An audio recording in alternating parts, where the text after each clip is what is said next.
Close Up presents Hello 8920. Close Up. The closer, the better. প্রিয় শ্রোতা, বুধবারের রাতে আপনাদের সবাইকে আমন্ত্রণ জানাচ্ছি ক্লোজ আপ প্রেজেন্স হ্যালো 8920 তে। আর যে কিবরিয়া রয়েছে আপনার সঙ্গে এবং আপনারা শুনছেন এবিসি রেডিও FM 89.2। বুধবারের রাত, তার মানে এখন থেকে শুরু করে রাত 1টা অবধি আমার সঙ্গে একজন বন্ধু থাকবেন যিনি হ্যালো 8920 শ্রোতা, কিংবা এবিসি রেডিও শোনেন কিংবা কখনোই শোনেননি, জীবনের গল্প বলার জন্য। তো তেমনটাই হচ্ছে আজকে। কে রয়েছে আমার সঙ্গে তার সঙ্গে পরিচিত হব। এবং আজকের অনুষ্ঠানটা একটু প্রেজেন্টেশনের দিক থেকে একটু ভিন্ন রকমের হবে, সেটা আসলে গল্প উপস্থাপনের প্রয়োজনীয়তার কারণেই। তার আগে আপনাদেরকে বলতে চাই, আজকের এই হ্যালো 8920 চলাকালীন সময়ে আপনারা যদি আমার ফেসবুকে চলে আসতে চান তাহলে লগ ইন করতে পারেন www.facebook.com/KEBRIA.RJ, পেজটি আছে RJ কিবরিয়া নামে। ওখানে লাইক দিয়ে দেবেন। লাইক দেওয়ার সঙ্গে সঙ্গে আপনি আমাদের হ্যালো 8920 পেজে মেম্বার হয়ে যাবেন। এবং অসংখ্য অসংখ্য ফেক পেজ আছে, আমি সবাইকে বলি, বারবার বলি, তারপরেও অনেকেই ফেক পেজে লাইক দেন। আসলে এতগুলো পেজ যে রিপোর্ট করেও শেষ করা সম্ভব হয় না। যাই হোক, এই মুহূর্তে 13 লাখের বেশি, again I am repeat, 1.3 million fan বা ফলোয়ার বা মেম্বার যাই বলি না কেন, যে পেজটিতে আছে RJ কিবরিয়ার, সেটি আসলে আসল পেজ। এবং এত ফেক পেজের কারণে আমরা এখন পর্যন্ত পেজটিকে ভেরিফাইড করতে পারিনি, এটা আমাদের জন্য অনেক দুঃখের বিষয়। শুরুতে আরেকটি বিষয় আপনাদেরকে একটু জানিয়ে নিতে চাই। জীবনের গল্প পার্ট 3 বইটি বাজারে চলে এসছে এবং বইটি যদি আপনি সংগ্রহ করতে চান তাহলে আপনার জন্য বলে দেই, অমর 21 বইমেলা থেকে আপনি বইটি সংগ্রহ করতে পারবেন। এবং বর্ণপ্রকাশের স্টল নাম্বার হচ্ছে 212, এটা সরওয়ার্দী উদ্যানে। আর যদি আপনি ঘরে বসেই বইটি সংগ্রহ করতে চান, জীবনের গল্প পার্ট 3, তাহলে আপনাকে ফোন দিতে হবে রকমারি.com এ। আমাদের ফোন নাম্বারটি হচ্ছে 16297। আমি আবারও বলি 16297। এছাড়া আরো একটি নাম্বার রয়েছে 01840521797। আমি আবারও বলছি এবং ধীরে ধীরে বলছি, 01840521797। এছাড়া ফার্মগেটের UCC বুক হাউস এবং নীলক্ষেতের নাহার বুক হাউসেও আপনি বইটি সংগ্রহ করতে পারবেন। বাই দ্য ওয়ে, আমার সাথে যিনি রয়েছেন তার সঙ্গে একটু পরিচিত হই। আপনি আপনার নামটা একটু বলেন তো। আমি সবিতা আক্তার। সবিতা আক্তার। আর আপনার বর্তমানে বয়স কত আপনার জানা মতে? আমার জানা মতে বর্তমান বয়স 35 বছর। এই জানা মতে প্রশ্নটা কেন করছি সেটা আপনারা এই অনুষ্ঠানটা শুনলেই বুঝতে পারবেন। সবিতা, আপনি এখন কোথায় আছেন, থাকেন কোথায়? শিশুপল্লী প্লাস, গাজীপুর। শিশুপল্লী প্লাস, এটার ছোট কোনো নাম আছে? SS প্লাস বা কোনো কিছু এরকম কোনো কিছু বলে? SPP। ওকে, ফাইন। শিশুপল্লী প্লাস সম্পর্কে আমাদের অনুষ্ঠান যারা শোনেন তাদের অনেকেরই ধারণা আছে। আমরা যতদূর জানি যে এখানে যারা অনাথ এবং যাদের আসলে ওইভাবে পরিচয় বের করা সম্ভব হয় না, পিতাকে মাতাকে, তারাই আসলে এখানে বড় হন, বা এর চাইতে হয়তো বা আরো ভাস্ট কোন অ্যাক্টিভিটিস তাদের আছে যেটা সম্পর্কে আমার জানা নেই। কিন্তু এখানে এই সবিতা আক্তারকে যিনি নিয়ে এসছেন তার কাছ থেকে হয়তো বা আমরা আরো বিস্তারিত জানতে পারবো, তার সঙ্গে আমরা একটু পরিচিত হই। আপনার নামটা একটু বলেন। শাহিদা সরকার রত্না। শাহিদা সরকার রত্না। তো শাহিদা, আমি যতদূর জানি যে ওর অভিভাবকের দায়িত্ব হচ্ছে আপনার, মানে আপনি নিয়েছেন আর কি স্বেচ্ছায়, তাই কি? জি। ওকে, কত বছর বয়সে ওকে আপনি পান? 2004 এ আপনি পান। তার মানে আজ থেকে প্রায় 12 থেকে 13 বছর আগে ওর সঙ্গে আপনার যোগাযোগ হয়। সেটার পিছনে বোধহয় একটা ইন্টারেস্টিং গল্পও আছে, আপনি আমাকে সেই গল্পটা একটু বলেন। আমি একটা কোম্পানিতে জব করতাম। আমাদের এখানে ওর মতো আরো বেশ কিছু মেয়ে আসছিল 3 মাসের ট্রেনিং এ, সব ডিসেবল ছিল। আচ্ছা।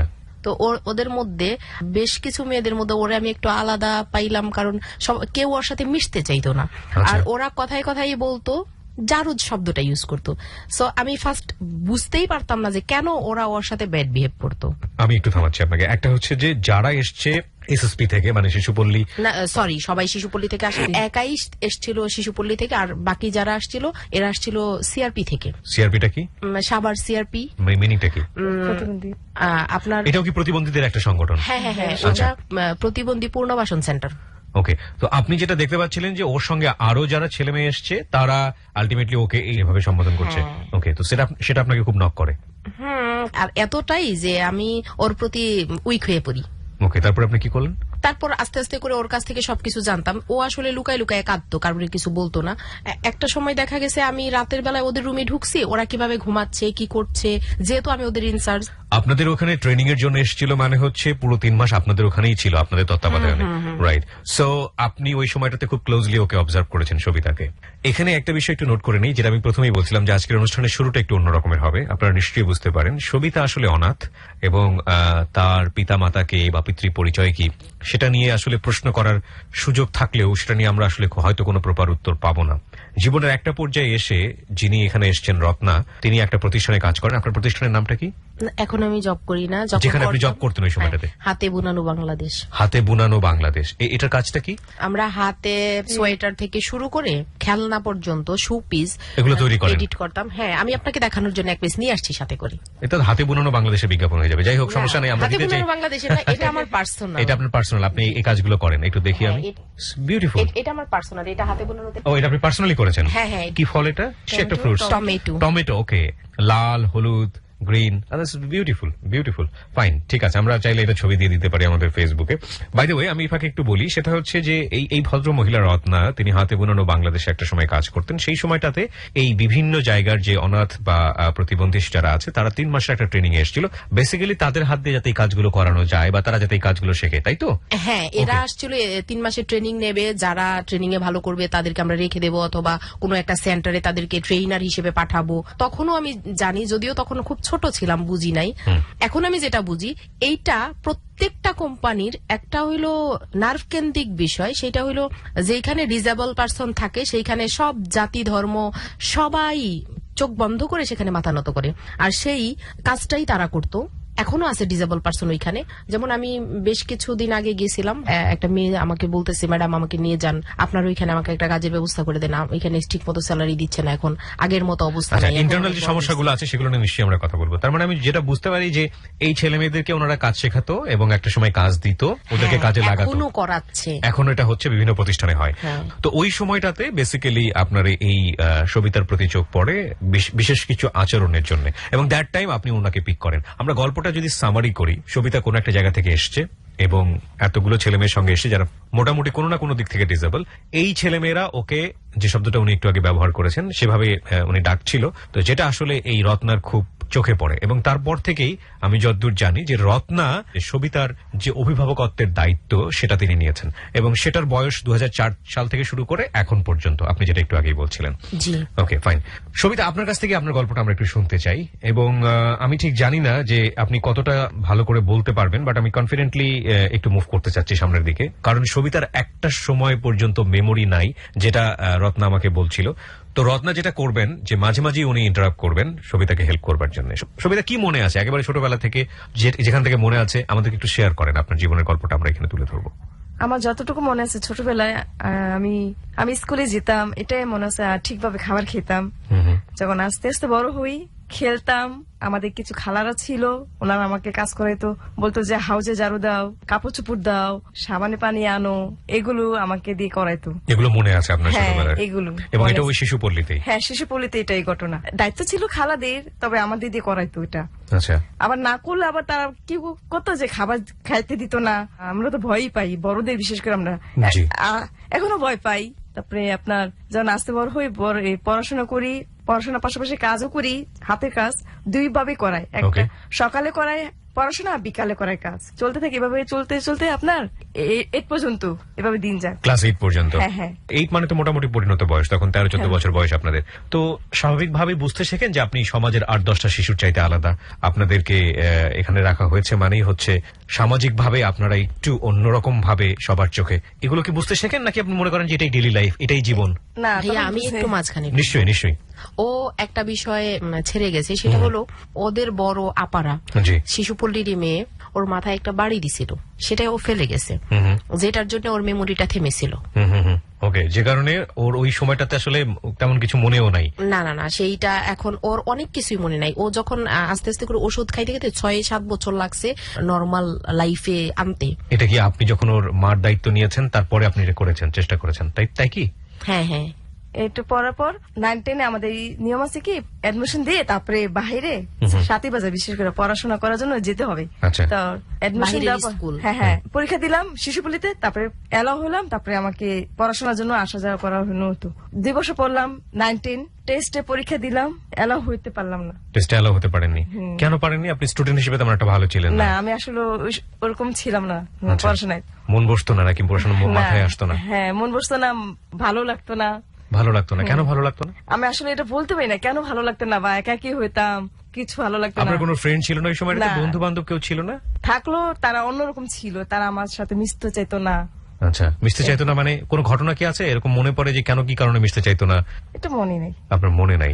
যেটা আমি অনুষ্ঠানের শুরুতেই আশঙ্কা করছিলাম যে সবিতার কাছ থেকে আসলে ঘন্টার পর ঘন্টা ওর জীবন গল্প শোনাটা খুব বেশি ডিফিকাল্ট হয়ে যাবে আমার জন্য, কজ ওর জীবনে যা ঘটে গেছে সেটা আপনাদেরকে না বলা পর্যন্ত আসলে আপনারা বুঝতে পারবেন না যে কেন ও বিক্ষিপ্ত ভাবে কথা বলছে এবং ওর পক্ষে আসলে গুছিয়ে বলাটা কেন সম্ভব নয়। আমরা বরং এই পাশ থেকে অনুষ্ঠানটার প্যাটার্নটা একটু পরিবর্তন করে ফেলি। যিনি রত্না, ওনার মায়ের দায়িত্বে আছেন, উনি নিজে থেকেই ওনার অভিভাবকত্বের দায়িত্ব নিয়েছেন প্রায় 12 বছর যাবত। ওনার কাছ থেকে আসলে গল্পটা শুনি, কারণ 12 বছরে উনি যেটা জেনেছেন ওনার কাছ থেকে সেটাই আসলে ওনার জীবন গল্প।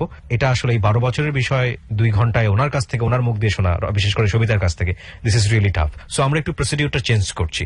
আমার মনে হয় রত্না আপনি শুরু করেন। আপনি যেখান থেকে ওকে দায়িত্ব নিলেন সেদিন থেকে আমরা আজ পর্যন্ত গল্পটা আপনার কাছ থেকে সিরিয়ালি শুনি। আমরা প্রয়োজনে সবিতার কাছে যাব। আমি ওকে যেদিন প্রথম দেখেছি আমি সেদিন থেকেই বলি। জি।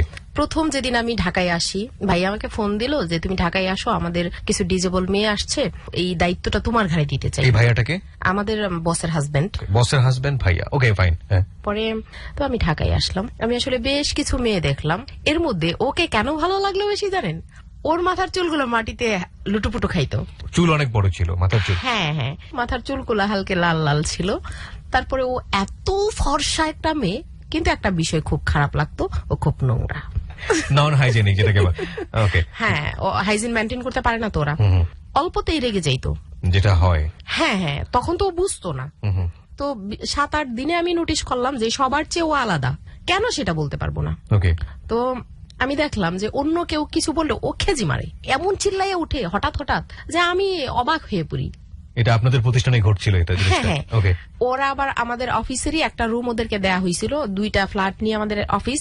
এক পাশে হইলো অফিসিয়ালি কাজ টাজ চলতো, আমার একটা রুমে আমি বসতাম, ম্যানেজার বসতো, তো আমরা 3 জন বসতাম এক রুমে। আর ওরা ছিল পাশের ফ্ল্যাটে, ওইখানে আমাদের কারখানার কাজ টাজ চলতো আর কি। আচ্ছা। আমাদের একটা আউটসাইড প্রজেক্ট আছে, সেই প্রজেক্টের ইনচার্জ ছিলাম তখন। প্রজেক্টটা দেখি, আবার মাঝে মধ্যে ওদের সাথে যখন মিশি আমি ওদের টেবিলে বসে কাজ করি ওদের সাথে, মানে ওদেরকে দেখাইতে হয়, ওদের সাথে বসি, এটা এভাবে করবা, ওইটা ওইভাবে করবা। তো ওরে একটা কথা 3 বার বললে ও কেমন যেন করতো। মানে আমি দেখতাম যে ওর এটা হচ্ছে না, ওকে আমি বলে দিতাম। আর আমার ছোট থেকে একটা কি, আমি কারোর কোনো কিছু দেখাইতে গেলে খুব ঠান্ডা মাথায় দেখাই। বিউটিফুল, আপনার কথা শুনে সেটা বুঝতে পারছি আমরা। প্রিয় শ্রোতা, এখানে আপনাদেরকে বারবার নোটিশ করব, এই মা বলেই ওকে চেনে রত্নাকে সবিতা, কারণ ওনাকে 2004 সাল থেকে ওনার মায়ের দায়িত্ব নিয়েছেন হচ্ছে রত্না, এবং মায়ের মুখে আসলে মেয়ের গল্প শুনছি আমরা। যদিও ওর জন্ম পরিচয়টা আবিষ্কার করা সম্ভব হয়নি, এটা আসলে বলতেই আমার খুব কষ্ট লাগছে, তারপরেও অনুষ্ঠানের সুবিধার্থে আমাদেরকে বোঝানোর জন্য হয়তো এভাবে বলতে হবে। রত্না যেটা আপনাকে করছিল, বারবার বোঝাতে গেলে আপনার রাগ হতো, যেটা প্রথম থেকে নোটিস করলো, এটা কেন হতো আপনি বলতে পারেন? মানে কি ফিল হতো আপনার মধ্যে, কি অনুভূতি হতো? আমার কাছে ভালো লাগতো না, এই জন্য কেউ কিছু বলে বা ই বলে, মানে আমি বুঝতাম না সে আমাকে ভালোর জন্য বলে নাকি খারাপের জন্য বলে। আপনি বুঝতে পারতেন না? না, এবং যে জন্য আপনি এইভাবে রিয়াক্ট করতেন। ওকে ফাইন, বলেন তারপর। হ্যাঁ, আরো একটা বিষয় আছে, পরে যখন আমি জানতে পারছি ওর সাথে সবাই এরকম বিহেভ করতো, বিদায় এই বিহেভটা ওর মধ্যে আসছে। ও ওকে ওকে, দ্যাটস ইন্টারেস্টিং। কারণ ও আসছিল সেভ হাউসের মেয়ে হিসেবে। এটা কি জিনিস? মেন্টালি ডিসেবল যারা, তাদেরকে আলাদা একটা হাউসে রাখা হয়, তাদেরকে সেভ হাউসের মেয়ে বলা হয়। Save house. এটাও কি ওই শিশুপল্লীতে? হ্যাঁ হ্যাঁ হ্যাঁ। ওকে। আজকে যে বিষয়গুলো সাধারণ মানুষ যারা আপনারা জানছেন, কারণ আমরা জানি যে হ্যালো 920 লাখ লাখ মানুষের অনুষ্ঠান, একেবারে তৃণমূল পর্যায় থেকে শুরু করে আপার লেভেল পর্যন্ত, এত ডিটেলে আপনারা প্রতিবন্ধী বা যারা ডিসেবল আছেন, যারা ফিজিক্যালি চ্যালেঞ্জড আছেন, তাদের সম্পর্কে জেনেছেন কিনা জানি না, আজকে জানবেন একটা মানুষের জীবন কতটা কি হয় আমাদের এই সোসাইটিতে, এবং তারা এই সমাজেই বেঁচে থাকে, রক্ত মাংসের মানুষ তারা, তাদের অনুভূতি আছে, তারা আলটিমেটলি কোথায় যায়, কি করে, সবকিছু আজকের এই অনুষ্ঠানে উঠে আসবে। প্লিজ একটু মনোযোগ দিয়ে শুনবেন। ঠিক আছে, বলুন তারপর কি হলো? তারপর আসলে ওর সাথে আমি মিশতে চেষ্টা করি, জি। ও মিশতে চাইতো না। তো লুকায় লুকায় যখন কাঁদতো, আমি মূলত ওই ফ্ল্যাটেই থাকতাম। ও যখন রাতে ঘুমাইতো, প্রায় সময় দেখতাম ও ব্যালকনিতে হয় বসে আছে, আর না হয় ব্যালকনিতে ঘুমাচ্ছে, ব্যালকনিতে এমনিতেই তো মশার জন্য ঢাকা শহরে আপনার নেট ইউজ করা হয় দরজা জানালায়। গরমের দিন হোক আর ঠান্ডার দিন হোক, ফ্লোরিং করতে তো আমরা কোনো বাচ্চাদের দিতাম না, কোনো মেয়েদের দিতাম না। ওকে, তাদেরকে ফোম দেয়া হইতো, বেড ফোম, সেগুলাতে ঘুমাইতে হইতো। কিন্তু ওর এটা পাতার জায়গা ছিল না, আর সবাই সবার মতো শুইতো, বেড পাততো, কিন্তু ওরে সেই বেডটা পাতার জায়গা দিত না। ওকে জিজ্ঞেস করেন। তাই কি? হ্যাঁ। কেন হতো? কিছু বলতেন না? না, কিছু বলতাম না। কেন? কারণ ওরা আসছে এক ফ্যামিলি থেকে, আমি তো আসছি আরেক ফ্যামিলি থেকে। ওরা জানতো যে আমি শিশুপল্লী থেকে আসছি, তাই। ওকে, ফাইন। তারপর? আর এখানে আমি বলে রাখি ভাইয়া, আমি খুব ছোট সময় আমার আব্বাকে হারিয়েছি। আমিও খুব স্ট্রাগলের মধ্য দিয়ে বড় হয়েছি। আমি বুঝি কষ্টটা কি, আর সেই জন্য আমি খুব চেষ্টা করলাম ওর সাথে মিশার জন্য। আমার ওর কষ্টটা কি আমাকে জানতে হবে। ও বলে না, ওরে আমি আলাদাভাবে দেখি, সেই জন্য সবার মধ্যে আলাদা একটা ছিল।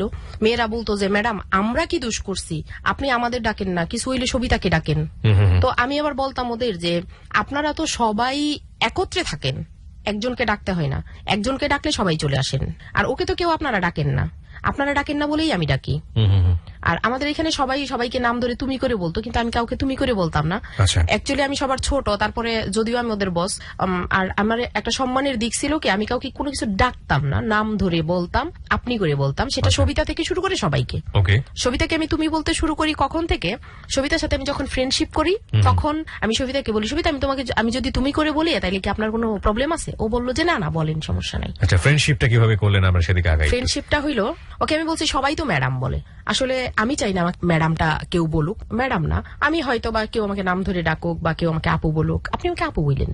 ওকে আমি এইভাবে বলছি। প্রথমে আপু বলেন? হ্যাঁ। আচ্ছা, ওকে। তারপর বলছে ঠিক আছে, তখন ও আমাকে শাহিদ আপা বলে। শাহিদ আপা, ওকে। হ্যাঁ, ওইখান থেকে আস্তে আস্তে গভীরত্বে যাই কিভাবে, আমার বেস্ট ফ্রেন্ড আমাকে যখন ফোন দিত, অনেক সময় আমি ঘুমাইতাম, ওরে আমি ফোন ধরাই দিতাম, বলতাম কি ওর তো আড্ডা দেওয়ার কেউ নাই, ওর সাথে একটু গল্প করতো, ওর সাথে কথা বল, ওরে ফোন ধরাই দিতাম। ও কি সারাদিন একা একাই থাকতো? সারাদিন তো কাজের মধ্যেই থাকতো, মানে যতটুকু সময় কাজের মধ্যে থাকতো, কাজের বাইরেও একা একা। হ্যাঁ, ওর সাথে কেউ মিশতো না। ওর সাথে কেউ মিশতো না। ওই যে বললাম না আমি আপনাকে, যে যদি কথা কাটাকাটি হইতো তখনই মানে ওরা জারজ শব্দটা ইউজ করতো। ফার্স্ট টাইম তো আমি বুঝি নাই, তারপরে তো আস্তে আস্তে সবকিছু জেনে নিছি। আর জেনে নিছি কিভাবে, শিশুপল্লী থেকে আপনার ট্রেডিং এর জন্য পাঠাইছিল সিআরপিতে, সিআরপি থেকে আমাদের এখানে আসছে শিশুপল্লীর মেয়ে হিসাবে, না সিআরপির মেয়ে হিসাবে।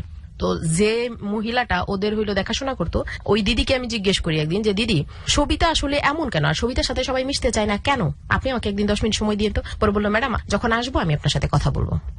তো উনি বাধ্য, আমি বস, আমার প্রশ্নের উত্তর দিতে হবে।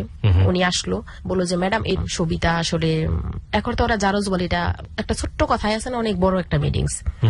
আমি বললাম এই জন্যই তো আমি জানতে চাই, কেন বলেন তো, ওর কথাটা আমাকে জানতে হবে, আমি আপনার বাকি মেয়েদের কথা তো জানি। আর ওরা কেন দেখতেছে না, ওরাও প্রতিবন্ধী, ও প্রতিবন্ধী, আর ও একটু আলাদা, সেটা আমি বুঝতে পারছি এতদিনে। তো উনি আমাকে বললো যে ও আসলে ওর কোনো জন্ম পরিচয় নেই, আর ও আমাদের এখানকার মেয়ে না, ও হইল একটা শিশুপল্লীর মেয়ে। তো তখনও শিশুপল্লী সম্পর্কে আমার কোনো ধারণা নাই। সেদিন প্রথম ওনার কাছে শুনলাম, তো ওর কাছে শুনছি যে ও শিশুপল্লী বলতো। তো দিদি যখন আমাকে ওর সব কথা বললো, তখন যা বুঝলাম যে ওই দিন আমি আরো অনেক বেশি স্পর্শকাতর হয়ে গেলাম। ওর আসলে পৃথিবীতে কোনো পরিচয় নাই, জানেন, ওর কোনো আইডি কার্ড ছিল না, ওর কোনো নিবন্ধন কার্ড নাই। ও যে এই পৃথিবীর একটা মানুষ, ও যে জন্মাইছে, ওর কোনো জন্ম পরিচয় নাই। বিদায় আছে না, বাবা মা না থাকলে যে মানে একটা সন্তানের জন্য, হ্যাঁ আল্লাহ পাঠাইছে ঠিক আছে, কিন্তু ওর কি দোষ ছিল? ওর কি কোনো দোষ ছিল? ও কি একা একা আসতে পারছে? ওকে যারা নিয়ে আসছে তাদের আসলে আমি এই কথাটা বলতে গেলাম খুব কষ্ট হয়। ও যে আজকে পৃথিবীতে আসছে, আমি আসছি, আপনি আসছেন, আমাদের বাবা মা আছে, আমরা বলতে পারি, ও বলবে কাকে, কাকে দেখাবে? কেন নাই ওর এই পরিচয়? সেদিন আমি অনেক কাঁদছি। ফিলটা করলেন আপনি না? আপনি ফাইল নথিপত্র কিছু ঘাটলেন যেটা আপনার সুযোগ? আসলে তখন তো সুযোগ হয় নাই, তার অনেক পরে ঘাটাঘাটি করছি। আসলে পরে আমি সবিতাকে বললাম যে সবিতা তুমি আমাকে সবকিছু বলো তো, তুমি কিভাবে বড় হইছো, কেমন ছিলা ছোট থেকে। তো ও ছোট থেকে যা বললো যে ও যখন খুব ছোট তখন নাকি ও পড়ে গেছে কিংবা জ্বর হইছে, ওর পাটার একটা রগ শুকায় গেছে, মানে আমাদের যে মেন রগ থাকে না, সেই রগটা শুকায় গেছে কোনো এক ভাবে, হয় পড়ে গিয়ে কিংবা জ্বর টর হই আর কি, পোলিও এমন কিছু একটা। ও বলছে যে পড়ে গেছিল, তারপর থেকে ওর ভালো চিকিৎসা হয় নাই, আস্তে আস্তে করে পায়ের রগটা শুকায় গেছে, ও খোঁড়ায় খোঁড়ায় হাঁটে। আচ্ছা, একটা বিষয় গেল, তো তুমি ওদের সাথে মিশতে পারো না কেন? এই কথাটা আমি ওরা জিজ্ঞেস করতে পারি না। আমি ঘুরাই পেছাই যতই জিজ্ঞেস করি ততই ওরাই ওরে কাছে ঘেঁষতে দেয় না। আর ও এমন একটা জায়গায় বড় হয়েছে যেখানে একই শ্রেণীর বাচ্চাদের এক জায়গায় রাখে, উঁচু নিচু বয়সের না, একই শ্রেণীর বাচ্চারা এক জায়গায় রাখে মানে মানে যেমন ধরেন 8 থেকে 10 এই বাচ্চারা একই ক্যাটাগরিতে? হ্যাঁ, একই ক্যাটাগরিতে থাকবে। আবার 10 থেকে 12 বা 15 এরা Okay. একই ক্যাটাগরিতে এটাই থাকবে। সিস্টেম। হ্যাঁ, এটা সিস্টেম। আর সে এটার বাহিরে ওর মেমোরিও নাই, যেহেতু ও ছোটবেলায় নাকি মানে ছোট থেকে আমি যেটা বলছিলাম, তারপর ও আমাকে বলছে যে আমি একবার খেলতেছিলাম, পরে আমাদের একটা বড় আপু আমার মাথার পিছন দিয়ে ভরা জগ, পানি ভর্তি জগ দিয়ে মাথার মধ্যে বাড়ি দেয়, বাড়ি দিলে মাথায় প্রচন্ড ব্যথা হয়, কিন্তু সেই ঘটনাটা কেউ জানে না বা তার কোনো চিকিৎসা করানো হয় নাই। তো আস্তে আস্তে ও বড় হয়েছে ঠিকই, ওর মেধাটার বিকাশ ঘটে নাই, বুদ্ধিটা আর বাড়ে নাই। যদি নর্মালি আমাদের মতো ওর বুদ্ধি বাড়তো, যতই আলাদা থাকুক ও বুঝতো ফ্যামিলি কি জিনিস। যে কারণেই আজকে রত্না, যিনি ওনার মায়ের দায়িত্ব নিয়েছেন, তার মুখ থেকে আজকে আমরা এই যে সবিতা যে আমার সঙ্গে স্টুডিওতে এই মুহূর্তে, তার জীবনের গল্পটা আমরা আপনাদের সামনে উপস্থাপন করব। এই জীবনের গল্পটা অত্যন্ত নকিং, অত্যন্ত শকিং এবং অত্যন্ত রিমার্কেবল একটা স্টোরি হবে আজকের এই হেলোইট 920-তে। কতটুকু পারবো আমি উপস্থাপন করতে আমি ঠিক জানি না। এবং এই সবিতা, যিনি প্রকৃতিগতভাবেই প্রতিবন্ধী এবং যার কোনো সেই অর্থে সামাজিক পরিচয়, পিতৃপরিচয় বা মাতৃপরিচয় সেটা নেই, আমাদের সমাজ তাকে যেখানে বড় হওয়ার সুযোগ দিয়েছে তাদের কাছে আমরা কৃতজ্ঞ যে তারা অন্তত ওকে বেঁচে থাকার অধিকারটুকু দিয়েছে। বাকিটুকু হচ্ছে রত্না এবং তার সাথে মিলে তাদের যে জীবন গল্প, সেটি আমরা তুলে নিয়ে আসার চেষ্টা করছি প্রিয় শ্রোতা। তবে এই মুহূর্তে আমরা ছোট্ট একটা বিরতি নেব, মাত্র 4 মিনিটের বিরতি। 4 মিনিট পর আমি আবারও ফিরে আসবো ক্লোজ আপ প্রেজেন্স হ্যালো 8920-তে। আমি আরজে কিবরিয়া রয়েছি। আর এই মা এবং মেয়েকে যদি আপনারা দেখতে চান, চলে আসতে পারেন আমার ফেসবুক পেজে। ফেসবুকের ঠিকানা www.facebook.com/kibria.rj। আমি আবারও বলি www.facebook.com/KEBRIA.RJ। পেজটি আছে আরজে কিবরিয়া নামে। জীবনের গল্প পার্ট 3 বইটি বাজারে এনেছে বর্ণপ্রকাশ। আপনি চাইলে বইমেলা থেকে বইটি সংগ্রহ করতে পারেন, 212 নম্বর স্টল, সরওয়ার্দী উদ্যানের। আর আপনি যদি ঘরে বসেই বইটি সংগ্রহ করতে চান, সেক্ষেত্রে আপনি আমাদেরকে ফোন দেবেন। আমাদের ফোন নাম্বারটি হচ্ছে 16297। এটা রকমারি.com এর ফোন নাম্বার। আবারও বলছি 16297, অথবা ফোন দিতে পারেন 01840521797। আরো একবার বলছি 01840521797। এছাড়া যারা ফার্মগেট এলাকায় আছেন তারা সংগ্রহ করতে পারেন ইউসিসি বুক হাউস এবং নীলক্ষেতে নাহার বুক হাউস থেকে। ফিরে আসছি 4 মিনিট পরেই। Close Up presents Hello 8920. Close Up. The closer, the better. 4 minute পর প্রিয় শ্রোতা, আপনাদের সবাইকে আরো একবার স্বাগত জানাচ্ছি ক্লোজ আপ প্রেজেন্স হ্যালো 8920-তে। আরজে কিবরিয়া রয়েছে আপনার সঙ্গে এবং আপনারা শুনছেন এবিসি রেডিও FM 89.2। জীবনের গল্প বলার জন্য আজকে এখানে আছে সবিতা, এবং সবিতার সঙ্গে আছে তার মায়ের দায়িত্ব নেয়া রত্না। আমরা তাদের কাছেই ফিরবো। এই ফাঁকে আরো একবার বলছি, যারা জীবনের গল্প পার্ট 3 বইটি সংগ্রহ করতে চান, রকমারি.com এ ফোন দেবেন 16297 এই নাম্বারে। এই বইটির বিকৃত সমস্ত লভ্যাংশ চলে যাবে গরিব মেধাবী শিক্ষার্থীদের জন্য। ফাইন, আমরা যেখানটায় ছিলাম আমরা সেখান থেকেই শুরু করি। আপনি যেটা বলছিলেন যে ও আপনাকে ছোটবেলার একটা মেমোরি শেয়ার করলো যে জগ দিয়ে পেছনে ওর মাথায় বাড়ি দেওয়া হয়েছিল এবং ওটার কোনো ট্রিটমেন্ট হয়নি। তারপর তো ও পড়াশোনায় ভালো ছিল না, শুধু তাই না, ও মনেও রাখতে পারতো না। আর ও আসলে খুব সহজে কোনো সহজ বিষয়ও বুঝতে পারে না। এরকম একটা বিষয়, যেমন ধরেন একটা মানুষ ছোট জন্মায়, ও সেটা নিতে পারতো না। মানুষ কেন ছোট হবে, ও আমার মতো থাকবে। এই বিষয়গুলা আমার খুব বেশি মানে মাঝে মধ্যে হাসতাম যে ও কেন এগুলা নিতে পারে না। আবার চিন্তা করতাম খুব ইন্টারেস্টিং মনে হবে বিষয়টা। হ্যাঁ, কিন্তু পরে যেটা বুঝতে পারলাম, ওরে যখন ডাক্তারের কাছে নিয়ে গেলাম, ডাক্তার বলল যে আসলে ওর ব্রেনটাই থেমে গেছে, ওর কিছু পরীক্ষা নিরীক্ষা করার পর আপনি ডাক্তারের কাছে নিয়ে গেলেন? হ্যাঁ, আচ্ছা। ওর আপনার হলো কানের পর্দা ফেটে গেছে। ওই বাড়িতে ওর বেশ কিছু সমস্যা হয়েছে। ওর কিছু পরীক্ষা নিরীক্ষা করানোর পরে ওরে প্রায় 7 বছরের মতো আমি ট্রিটমেন্টে রাখছি। আচ্ছা। ডাক্তারের কাছে নিয়ে গেলাম, ডাক্তারের কাছে নিয়ে গেলে ডাক্তার পরীক্ষা নিরীক্ষা করায় বলল, আপনি যদি ওরে ধৈর্য ধরে চিকিৎসা করাইতে পারেন তাহলে ইনশাল্লাহ আমি চেষ্টা করব আমার সবটুকু দিয়ে ওর চিকিৎসা করতে। আপনি নিজের খরচে, পকেট থেকে নিজের পয়সা দিয়ে, রাইট? অনেক সময় শুধু আমার না, ওর পয়সা দিয়েও হয়েছে। মানে ও যার ওর কাছে গচ্ছিত ছিল সেটা দিয়ে? গচ্ছিত ছিল না আসলে ভাইয়া, ও যেখানে বড় হয়েছে সেখানে তো ও ওর পছন্দ মতো পড়তে পারতো না, কোনো জামা কাপড় পরতে পারতো না, কিছু না। ও যখন চাকরি করতে শুরু করে তখন থেকে আস্তে আস্তে করে আসে না, ও নিজের খরচ নিজের মতো করে টুকটাক একটু করতে পারতো। আর আমি যেটা করছি যে ওকে আরো কিছু ভালো জায়গায় নেওয়ার জন্য চেষ্টা করছি। আর সেই চেষ্টাটা শুরু হয়েছিল ওর প্রথম থেকেই। 3-4 মাস যখন ও আমাদের এখানে ছিল, তারপর থেকে ওর সাথে যখন আমি মিশতে শুরু করি, প্রায় মনে হয় ওই 1 বছরের ভিতরেই কিন্তু ওকে ও খুব কান্নাকাটি করতো, কেউ ওর সাথে মিশতো না দেখে ওরে ওইসব মানে বাজে বাজে কথা বলতো। তো ওরে আমি বলছিলাম যে আচ্ছা ঠিক আছে, তোমার তো মার দরকার তাই না, আমি তোমার মা হব। আমি নিজ থেকেই বলছি যে আমি তোমার মা হব, তোমার কোনো সমস্যা আছে? আরেকটা হাস্যকর বিষয় হলো তখন আমি unmarried. Okay okay, that's fine. তো আমি আমার মাকে বললাম যে মা, আমি যদি একটা কাজ করি আমারে মাফ করা যাবে? তো বললো যে আমি জানি, আমার জানা মতে আমার মেয়ে খারাপ কোনো কিছু করবো না।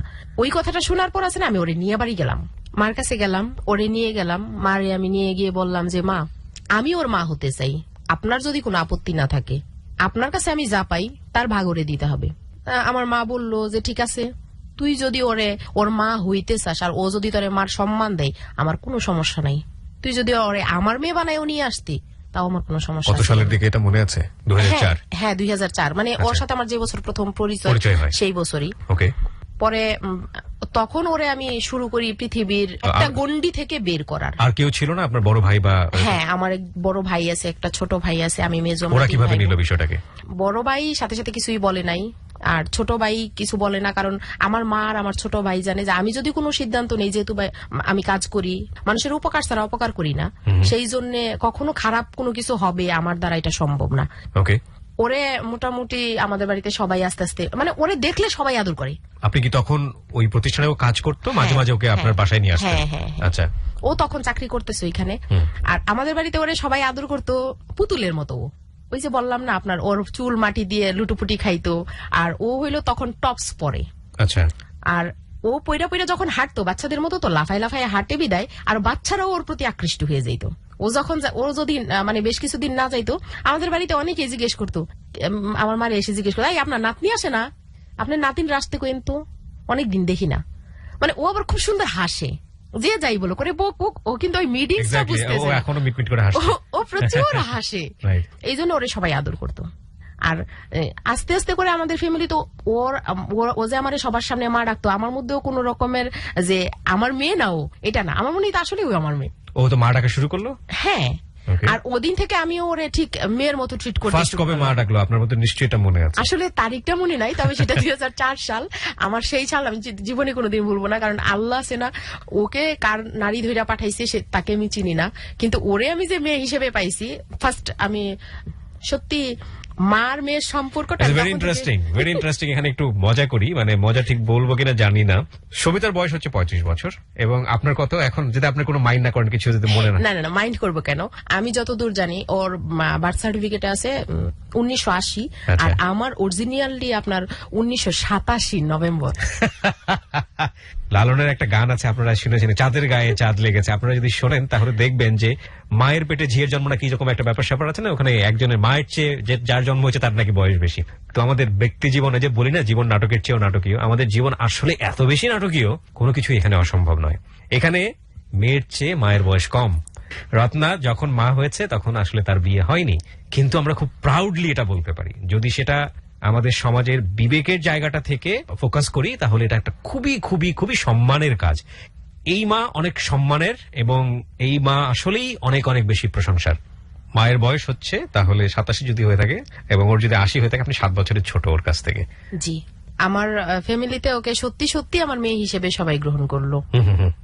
আমার বড় ভাই প্রথম তেমন একটা কথা টথা বলতো না, আস্তে আস্তে আস্তে আস্তে ও যখন যাওয়া আসা শুরু করলো, মামা ডাকে মামি ডাকে। আমার ভাই বিয়ে করার পর, যদিও ওর যাওয়ার অনেক পরে আমার ভাই বিয়ে করছে, ওদেরকে আবার হলো ওরা অনেক ছোট ছোট, তারপরে ও কিন্তু ভাইয়া বলে। ওকে। ওরে আপু বলে ঠিকই, কিন্তু ও আবার আনন্দ ভাইয়া বলে, আবার আমার ছোট্ট ভাই স্ট্যান্ডারে আলিফ ভাইয়া বলে। ও যে ভাইয়া ভাইয়া করে না, ওরাও আবার ওর জন্য পাগল। আচ্ছা, মানে সবার সাথে মিশে গেল, সবার সাথে মিশে গেল। এর আগে তো আপনি কখনো ফ্যামিলিতে মিশেন নাই, পরিবারের সঙ্গে আপনি তো, আপনার কোনো আইডিয়া ছিল না। তো যাওয়ার পরে আপনার কেমন লাগছিল? ওখানে একটা পরিবার পেলেন, মা পেলেন, হ্যাঁ, সবাই এত এত মানুষ, সবাই আপনাকে আদর করছে, আপনার ভিতরে কেমন লাগছিল? আমার ভিতরে আসলে কি আমার অনেক ভালো লাগছিল, কারণ আমি ওদের সাথে কথা বলতে পারতেছি, ওরা আমার সাথে কথা বলে, মানে আর আনন্দ, জি। মানে ফ্যামিলি জিনিসটা কি এটা বুঝতে পারলাম। Okay. তখন তো বুঝতে পারতাম এর না। আগ পর্যন্ত ফ্যামিলিতে কখনোই থাকা হয়নি? না না, কখনো না। ফ্যামিলিও কখনো দেখেনি। আর সর্বপ্রথম যেটা হইতো, ওর খুব ইচ্ছা হইতো আমার সাথে কেউ কথা বলতে। আমি শুধু ওর, অন্য কারো না। আমি আমার মার সাথে ঘুমাইতে পারবো না, শুধু ওর সাথে ঘুমাইতে হবে। এই জিনিসগুলো মানে যেটা একেবারে ছোট বাচ্চাদের থাকে, হ্যাঁ হ্যাঁ এইটা ওর ওই বয়সে গিয়ে হলো। হ্যাঁ, ওই বয়সী ছিল। Very interesting. ওকে। আমি যদি বাড়ি যাইতাম, দেখা গেছে ও আমি একসাথে গেছি বাড়িতে, মার এক পাশে আমি ঘুমাইছি, অন্য পাশে ও ঘুমাইতাম না, ও এটা মানবে না। আমার মার সাথে আমি ঘুমাইতে পারবো না, ও আমার সাথে ঘুমাবে, আমি ওর সাথে ঘুমাইতে হবে আমাকে। আচ্ছা, না কিন্তু এই জায়গাটাই আমি আবারও ফিরবো, কিন্তু তার আগে আমার একটা প্রশ্ন চলে এসছে, সেটা হচ্ছে সবিতা নাম, যেটা সাধারণত আমাদের একটা কোশ্চেন চলেই আসে যে ও আসলে মুসলিম ছিল নাকি অন্য ধর্মের ছিল। হ্যাঁ। আর একইভাবে নিশ্চয়ই আপনার পরিবারে যখন আপনি নিয়ে যাচ্ছেন এই নামটা দিয়ে ওকে যখন পরিচয় করিয়ে দিচ্ছেন, তাদের মনে তো একটা কোশ্চেন আসতে পারে, তো সেটাকে আপনি ফেস করলেন কিভাবে? সেটাকে আসলে ফেস করার ওর কাছ থেকেই আমি শোনা যে ও যখন ছোট ছিল তখন ও আলাদা ওরে দিয়ে পূজা টুজা দেওয়াইতো, তো ও সেইগুলা দিত না। বিশেষ করে আমাদের ঈদে অনেক আনন্দ হয়, গরু কুরবানি কিন্তু গরু দেয়, জি, কুরবানির মাংস সবাই খায়, ও খাইতে পারতো না, এটা দিত না আপনাকে খেতে, রাইট? দিত না, হিন্দুদের আলাদা রাখতো, ওকে, ও দিত না, ওরে সন্ধ্যার সময় ধূপ টুপ দেওয়াইতো, মানে ওদের হিন্দুদের তো কালচার। আপনি এগুলো কোশ্চেন করতেন যে এগুলো আপনাকে দিয়ে কেন করানো হয়, বা আপনি না, ও তাহলে কোশ্চেন করতো না, ও তো আসলে তেমন কথা বলতো না, কারণ ও মার দিবে সেই ভয়তে তেমন প্রশ্ন করতো না। ওকে, ওর এগুলা ভালো লাগতো না, ও কাঁদতো দাঁড়ায় দাঁড়ায় নাকি দূর থেকে দেখতো। তারপর আস্তে আস্তে করে আসে না, ও মুসলিমদের সাথে মিশতে শুরু করলো। একটা সময় ও একাই ডিভাইডেড হয়ে গেল। ও এখন ইনশাল্লাহ কোরআন শরীফ পড়ে, 5 ওয়াক্ত নামাজ পড়তে পারে। ওকে, ভেরি ইন্টারেস্টিং, ভেরি তো ইন্টারেস্টিং। নামটা ওর যে দিয়ে গেছিল, সে সাথে একটা চিরকুট দিয়ে গেছিল, জি। সে হিন্দু ঘরে জন্মাইছে বা তার নামটা রেখে দিছে। আসলে যারা তারে ফেলে দিছে ডাস্টবিনে দেওয়ার সময় একটা তাবিজ ধরাই দিছে যে এই বাচ্চাটা জন্মগত হিন্দু, এই বাচ্চাটার নাম এইটুকু লিখে দিছে, এইটুকু সহ ওকে ফেলছিল। What a message, what a message. মানে আমি বলি, আমি পড়াশোনা করেছি একাডেমিক্যালি অনেক দিন, বিশ্ববিদ্যালয়ের সর্বোচ্চ জায়গা পর্যন্ত পড়াশোনা করে এসেছি, কিন্তু এই জীবনের গল্পগুলো কখনো কখনো আমাকে এমন কিছু শিখিয়েছে যেটা বড় বড় মোটা মোটা বই আমাকে কখনো শেখাতে পারবে না। যেই লোকটি ওকে ফেলে দিয়ে গেছে, যে শব্দটা রত্না ওর মা ব্যবহার করেছে, আমি সেটাই ব্যবহার করছি। অফকোর্স এটা ফেলে দেওয়া, হিউম্যান ডাস্টবিনে ফেলে দেওয়া। এবং এই ডাস্টবিনে ফেলে দেওয়ার আগে দেখুন, চিন্তা করুন, ধর্ম আমাদেরকে কিভাবে নিয়ন্ত্রণ করে। কিছুই লিখে যায়নি, বাবাকে মাকে কিছুই লিখে যায়নি, শুধু লিখে গিয়েছে যে ও হিন্দু। এতটুকু না লিখে গেলে পরপারে গিয়ে হয়তো বা ধরা পড়তে হতে পারে, কারণ ও যদি মুসলমান হয়ে যায় বা অন্য যদি অন্য ধর্মে চলে যায়, সেটা নিশ্চয়ই তার জন্য একটা পাপের কাজ হবে। চিন্তা করে দেখুন, যাকে তুমি ফেলে দিয়ে যাচ্ছ সেটা কত বড় পাপ হতে পারে, যাকে তুমি একটা অনিশ্চিত জীবনের দিকে যাচ্ছ সেটা কত বড় পাপ হয়ে যেতে পারে। সেটার কথা সে চিন্তা করেনি, চিন্তা করেছে যদি যেভাবেই হোক না কেন ওর হিন্দু পরিচয়টা যেন টিকে থাকে। আমি হিন্দু বলে বলছি না, আমি যেভাবেই হোক না কেন ওর ধর্ম পরিচয়টা যেন টিকে থাকে। কি আশ্চর্য মানে মানসিকতা আমাদের, নাথিং টু সে। ওকে, তো আপনি যেটা দেখলেন, ও যেটা বলেছে আপনাকে ক্রোনোলজিক্যালি স্টেপ বাই স্টেপ ও নিজে থেকেই পরিবর্তিত হয়ে, ডাইভার্ট হয়ে ওর কাছে যেটা ভালো লেগেছে সেই জায়গায় ও চলে এসছে। এবং নিজে থেকেই ও কি নামাজ কালাম এগুলো পড়তো, নাকি আপনার কাছে আসার পরে আপনি ধীরে ধীরে ওকে শিখালেন? ও আমি যখন ওকে পাই তখন ও কোরআন শরীফ পড়তে পারি। আচ্ছা, তোমার কাছেই আমি যাই, সরি তোমাকে তুমি করে বললাম, বোন হিসেবে বলি। সেটা হচ্ছে যে এই যে তুমি যখন অন্যান্য জিনিসগুলো যেগুলো করাতো তোমাকে, তোমার ভালো লাগতো না, তো তোমার ধীরে ধীরে মুসলিম কালচারগুলো কিছুটা ভালো লাগলো এবং তুমি নিজে নিজেই এখানে মিশে যেতে শুরু করলা। এটা কি তুমি নিজে ইচ্ছাই করেছো নাকি কেউ তোমাকে? না, আমি নিজে ইচ্ছা এভাবে করেছি, দেখে দেখে করেছি। যেহেতু আমার বান্ধবীরা করে, সেটা আমিও দেখে দেখে। তো তোমাকে বাধা দিত না কেউ? যে না, বাধা দিত না? না। তোমার সিস্টার যারা আছে ওখানে, তোমার শিক্ষক যারা আছে, তারা কিছু বলতো না? দিত, তারপর আমি জোর করে বলতাম যে আমার এটা ভালো লাগে, আমি এটা করব। তো তুমি কোরআন শরীফ শিখেছো কার কাছ থেকে? ওখানে এক হুজুরের কাছ থেকে। উনি জানতো যে তোমার পরিচয় বা জন্মগতভাবে তুমি হ্যাঁ, হিন্দু? জানতো। তারপরে কি তোমাকে ফর্মালি যেটা মুসলিম করা বা যেভাবে তোমাকে ধর্ম শিক্ষা দেওয়া, এভাবেই তিনি শিক্ষা দিয়েছেন? তারপরে তুমি নিজে নিজে নামাজ পড়া শুরু করো? হ্যাঁ, নিজে নিজে। এবং এটা করতেই তোমার ভালো লাগতো? হ্যাঁ, জি, এটাই করতে ভালো লাগতো। আলহামদুলিল্লাহ, ঠিক আছে, বলেন আপনি তারপর। আসলে ও যে একা একা মুসলিম হয়েছে সেই জন্য তো প্রাউড ফিল অবশ্যই আমাদের আছে।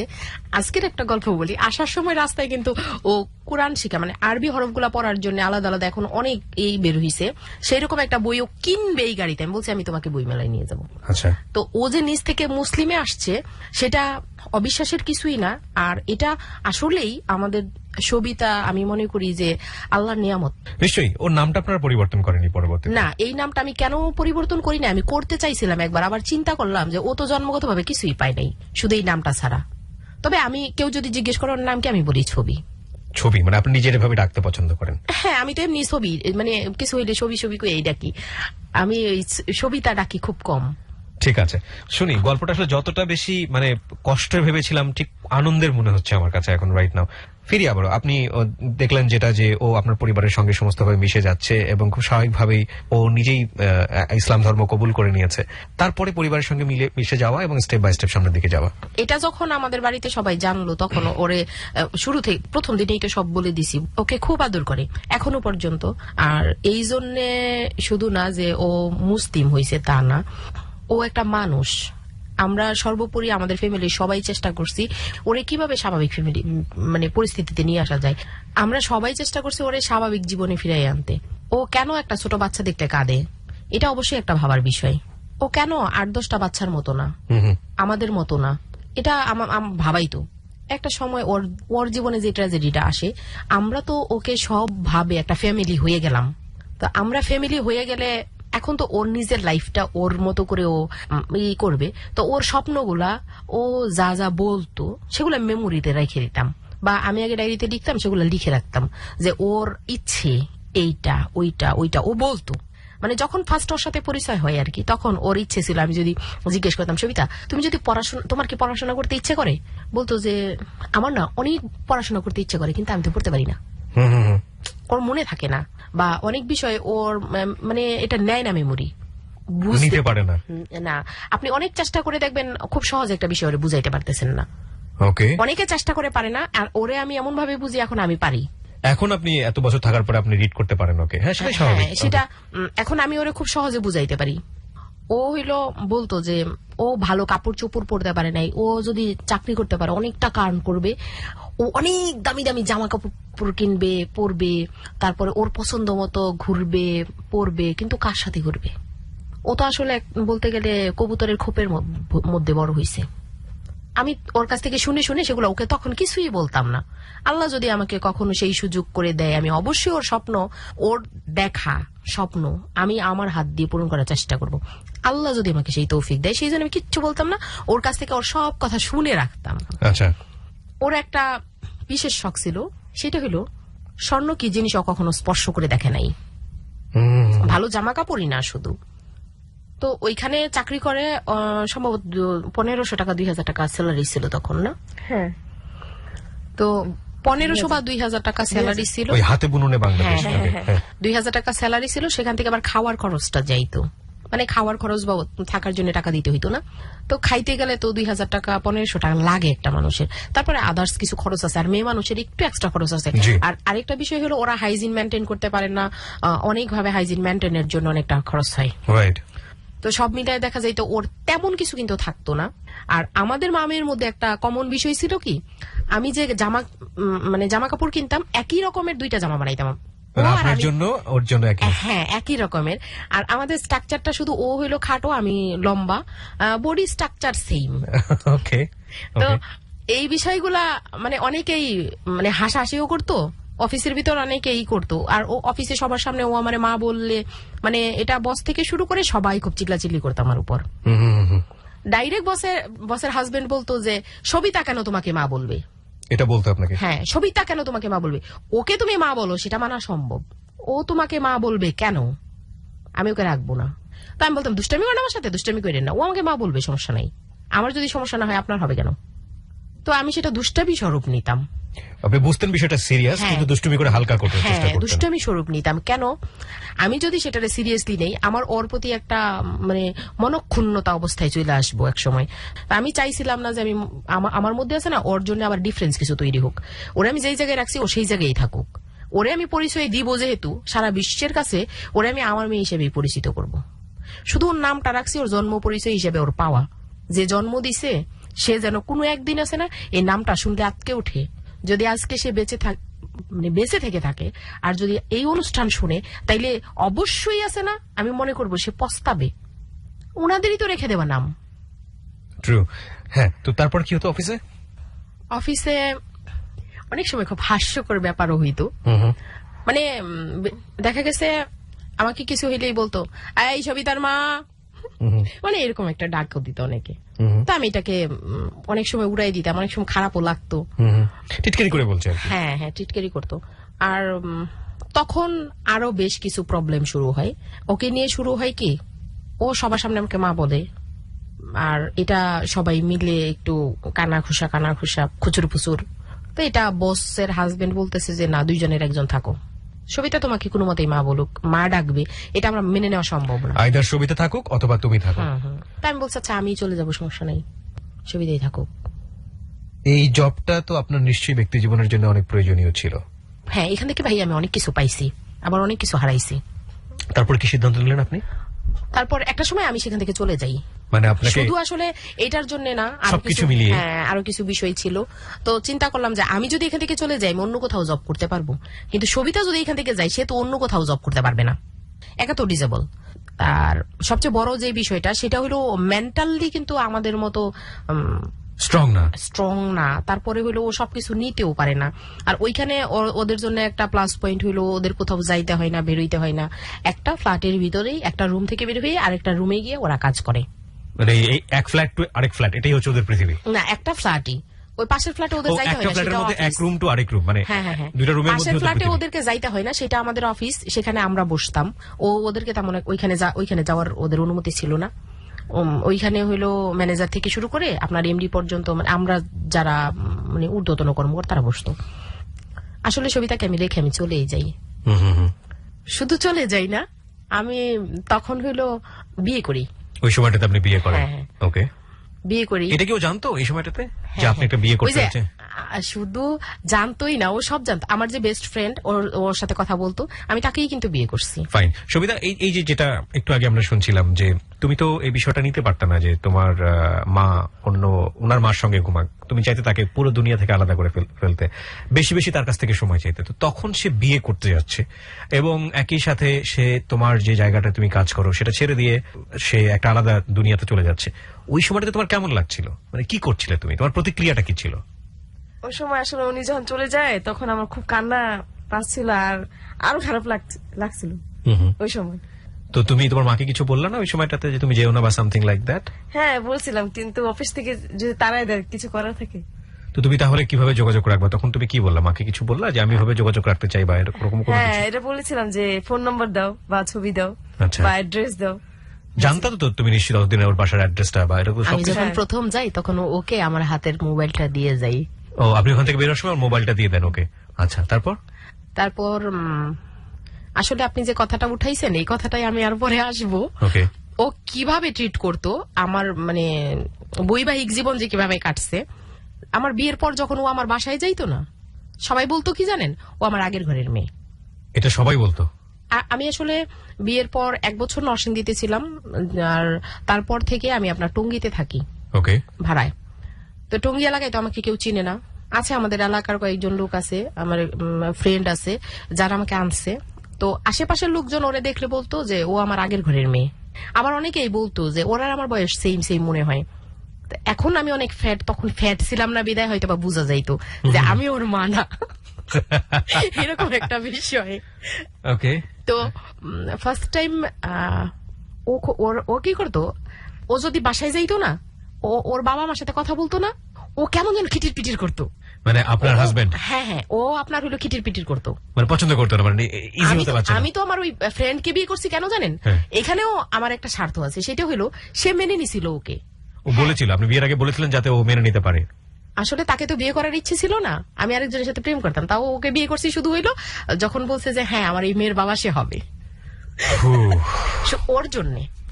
হাসতে হাসতে বলে যাচ্ছে এই ভদ্রমহিলা, কিন্তু জীবনে কত বড় বড় সিদ্ধান্ত নিয়েছে এই অনাথ শিশুটির জন্য। আমরা আসলে সাধারণ মানুষের জীবনের গল্প এখানে তুলে ধরি, বাট আমার আজকে বলতে ইচ্ছে করছে যে এই সাধারণ মানুষরাই আসলে অসাধারণ মানুষ এই সোসাইটিতে। দে আর রিয়েলি হিরোজ, যাদেরকে সোসাইটি হয়তো কোনোভাবেই রিমার্ক করে না। হিস্ট্রির বুক এত ছোট, ইতিহাসের বুক এত ছোট যে এই সব মহান মানুষদের জায়গা তারা দিতে পারে না। গল্পটা এই জায়গাতেই একটু বিরতি নেই। আমরা এর পরে কি ঘটেছে আমরা জানি না, তবে সবসময় একটা কথা বলি যে জীবন যেহেতু নাটকের চেয়েও নাটকীয়, সুতরাং কোনো বিরতিতে আসলে অনুমান করার কোনো সুযোগ নেই এরপরে আসলে কি ঘটতে যাচ্ছে। ছোট্ট একটা বিরতি, 5 মিনিটের, রাত 12টায় ফিরবো। আমি আরজে কিবরিয়া আপনার সঙ্গে রয়েছি। আপনারা শুনছেন close up presence hello 8920 ABC radio FM 89.2-তে। আর জীবনের গল্প পার্ট 3 বইটি বইমেলাতে চলে এসছে। আপনারা যদি কালেক্ট করতে চান তাহলে ফোন দেবেন রকমারি.com এর 16297 এই নাম্বারে। আমি আবারও বলছি 16297 এই নাম্বারে। ফিরছি ঠিক রাত 12টায়। Close Up presents Hello 8920. Close Up, The closer, the better. প্রিয় শ্রোতা, সময় রাত 12টা, আপনারা শুনছেন এবিসি রেডিও FM 89.2। আমি আরজে কিবরিয়া আপনার সাথে রয়েছি। এখানে যার জীবনের গল্প তিনি হচ্ছে সবিতা, এবং যে তার জীবনের গল্প বলছে সে হচ্ছে সবিতার মা রত্না। কিন্তু এই মুহূর্ত থেকে যারা শোনা শুরু করলেন এবিসি রেডিও, তারা অনেকটাই কনফিউজ হয়ে যাবেন, তারা শুনবেন বাকিটুকু। আসলে এই মা মেয়ে কিন্তু গর্ভে ধরা মা মেয়ে না, আমি বলবো তার চেয়েও বড় কিছু। জানি না আসলে এটা বলাটা উচিত হলো কিনা, কিন্তু আমার বলতে ইচ্ছে করছে এভাবে, কারণ মার বয়স মেয়ের চেয়ে কম, প্রায় 7 বছরের মতো। এবং এই মা, এই মেয়েটির মা হতে গিয়ে কত বড় বড় স্যাক্রিফাইস জীবনে করেছে, সেটা নমুনা আমরা একটু আগে শুনছিলাম। আমরা তার কাছে আবারও ফিরে যাচ্ছি। জি বলুন, তারপরে কি হলো? আপনি তার বন্ধুকে বলে নিয়েছিলেন যে লাভ করতেন একজনকে, তাকে বিয়ে করেননি, শুধু বন্ধুকে বিয়ে করেছেন এই কারণে যে বন্ধু এই মেয়েটিকে মেনে নিতে পারবে মেয়ে হিসেবে। এবং তারপরে যখন সে বাবা বলে তাকে সম্বোধন করতো তো নাকি বাবা বলতো? তুমি তাকে বাবা বলতে? জি, বাবা বলতাম। বাবা বলতে। তো তোমার চেয়ে বয়সে ছোট ছিল নাকি বাবা? নিশ্চয়ই ছোট ছিল। 2 বছরের ছোট। 2 বছরের ছোট ছিল। তো বাবা এটা মানে ও নিতে পারতো না, আর বাবাটাও বোধহয় খুব একটা নিতে পারতো না না বিষয়টা। না, ও আসলে অনেক অনেস্ট। আচ্ছা, ওকে। তো কি হলো রে, মানে ব্যাপারটা কি দাঁড়ালো ইনিশিয়াল স্টেজে? আপনি যেটা বলতে ও চাচ্ছেন। আগে থেকেই জানে, ও যেহেতু আমার বেস্ট ফ্রেন্ড, ও আমার A to Z সব জানে। জি। যেমন ওর ফ্যামিলিগত সব আমি জানি, ও আমার ফ্যামিলিগত সবকিছু জানে। আমার কন্ডিশন ছিল যে আমি যাকেই বিয়ে করব, যদি সবিতাকে মেনে না নেয় তাহলে প্রয়োজন আমি কোনোদিন বিয়ে করবো না। আচ্ছা। তো আমাকে বললো যে সমস্যা নাই, আমি তোর এই মেয়ের বাবা হইতে রাজি আছি। আমি বললাম, ঠিক আছে, তাহলে আমি তোর সাথে প্রেম করবো। যা, একটা কিছু পাইতে হলে আরেকটা কিছু হারাইতে হয়। কেন জানি হয়, আসলেই হয়, প্রকৃতির নিয়মটাই ওই যে এরকম। কথাই বলে না, কিছু পেতে গেলে কিছু কিছু দিতে হয়। হারাতে হয়, হ্যাঁ। একটা সাইড ব্যালেন্স হয়, তার একটা সাইড ইমব্যালেন্স। এখন আমি হয়তো বা আমার জীবনের সুখটা যদি আমি কুড়াইতে যাই, তাহলে হয়তো বা ওর অনেকটা কষ্ট হবে। সে কথাটা কারণেই আপনি হয়তো- বন্ধুকে বেছে নিলেন। হ্যাঁ, বন্ধুকে বেছে নিলাম। এখনো শত্রু হোক স্বামী হোক, খুব ফ্রিলি ফ্রেন্ডলি আমরা আছি। বিয়ে করার পর ফার্স্ট ও যখন আমার বাসায় যায়, তখন থেকে তো শুরু হয় মানুষের কান্না ঘুষা। অনেক সময় কান্নাকাটিও করছি, হয়তো বা খুব খারাপ কিছু বলছে সেই জন্য। আমার আগের ঘরের মেয়ে, তারপরে ওর বাবা আছে কিনা, ওর কোনো জন্ম পরিচয় আছে কিনা, মানে অনেক অনেক কথা বলতো। আমার আগের ঘরের মেয়ে না আমার হাজবেন্ডের আগের ঘরের মেয়ে। তো আমি আবার অনেকের উত্তর দিয়ে বলতাম কি, আপনার কারে দরকার? আমরা যে বাবা মা দুইজন প্রেজেন্ট আছি তাদের দরকার? কই দেখে তো মনে হয় না এটা কার মেয়ে। মানে এরকম অনেকে অনেক কিছু বলতো। মানে বলতে বলতে এক সময় মানুষের গালে ব্যথা হয় না, তো ওই রকম হয়ে গেল। যেহেতু 11 বছর আমি একটা এলাকায় ছিলাম, সেই জন্য ওরেও মোটামুটি সবাই আদর করে। ওই এলাকার আটিয়া থেকে শুরু করে এলাকার স্থানীয় অনেক লোকেই আছে না, ওকে নাতনি জানে। আচ্ছা। ওইখানে আমার এক ফ্রেন্ড আছে, আমি নাম বলবো না। তো যে কোনো ভাবে আমার ওই ফ্রেন্ডের সাথে ওর হইলো ফ্রেন্ডশিপ হয়। যেহেতু ও আর আমি কাছাকাছি বয়সের, ও আমার সিনিয়র, ওরা আবার সমসাময়িক বয়সের। ওকে। ওর সাথে কথা বলতে বলতে এক ধরনের ফিলিংস জন্ম নেয়, যেটা বয়সে হওয়াটাই স্বাভাবিক, তাই কি? আমি যদি গেস করে দিই। ওকে। সেটা হইলো ঠোঁটের প্রেম। ঠোঁটের প্রেমটা কি মানে জিনিস? উঠোনে প্রেম যেটা হয় ও আর কি, আচ্ছা, সেটা মানে ঠোঁটের প্রেম। কথোপকথনের প্রেম। ওকে। ওরা কন্টিনিউ কথা বলতো। ফার্স্ট টাইম জানতাম না আমি, তারপর আস্তে আস্তে আমার ওই ফ্রেন্ড আবার আমাকে সব বলে। আমি আবার ফোন দেই, ফোন দিলে নাম্বারটা ব্যস্ত থাকলে ওর নাম্বারও ব্যস্ত, ওদিকে ওর নাম্বারও ব্যস্ত। আমার একটু ডাউট হয়েছিল যে আচ্ছা, এই ভদ্রলোকটা সম্পর্কে আমি একটু জানতে চাই। উনি আপনার বন্ধু ছিলেন? হ্যাঁ, আমার এখনো পর্যন্ত আমার বেস্ট ফ্রেন্ডদের মধ্যে একজন। তো এই বন্ধু, ওনার সঙ্গে কথা বলতে আমরা বুঝতেই পাচ্ছি। উনি কি ছিলেন, মানে আপনার মতো ম্যারিড ছিলেন নাকি ব্যাচেলর ছিলেন? Married। ম্যারিড থাকা অবস্থায় ওনার সঙ্গে কথা বলছেন? হ্যাঁ, ও জানে সবকিছু, ও ফ্যামিলিগত ভাবে চিনে, ও- আমাদের এলাকার ছেলে। ও কি জেনে শুনেই তাকে ফ্লোর দিচ্ছিল, মানে হ্যাঁ, কথা হ্যাঁ, বলছিল? হ্যাঁ। ফাইন, আমি সবিতার কাছে যাচ্ছি। সবিতা, সম্পর্কটা কি ছিল আসলে প্রথম দিকে? যে যেই ভদ্রলোকটা, আমরা তো নাম মেনশন করছি না এখানে যেহেতু তোমার মার বেস্ট ফ্রেন্ড, সো ফোন দিয়ে তোমার সঙ্গে কথা বলতো এবং সে বিবাহিত ছিল, সম্পর্কটা কেমন ছিল তোমাদের একেবারে শুরুর দিকে? শুরুর দিকে আসলে সম্পর্কটা ছিল ভালোই সম্পর্ক। এমনকি বলতাম, কি কথা বলতো?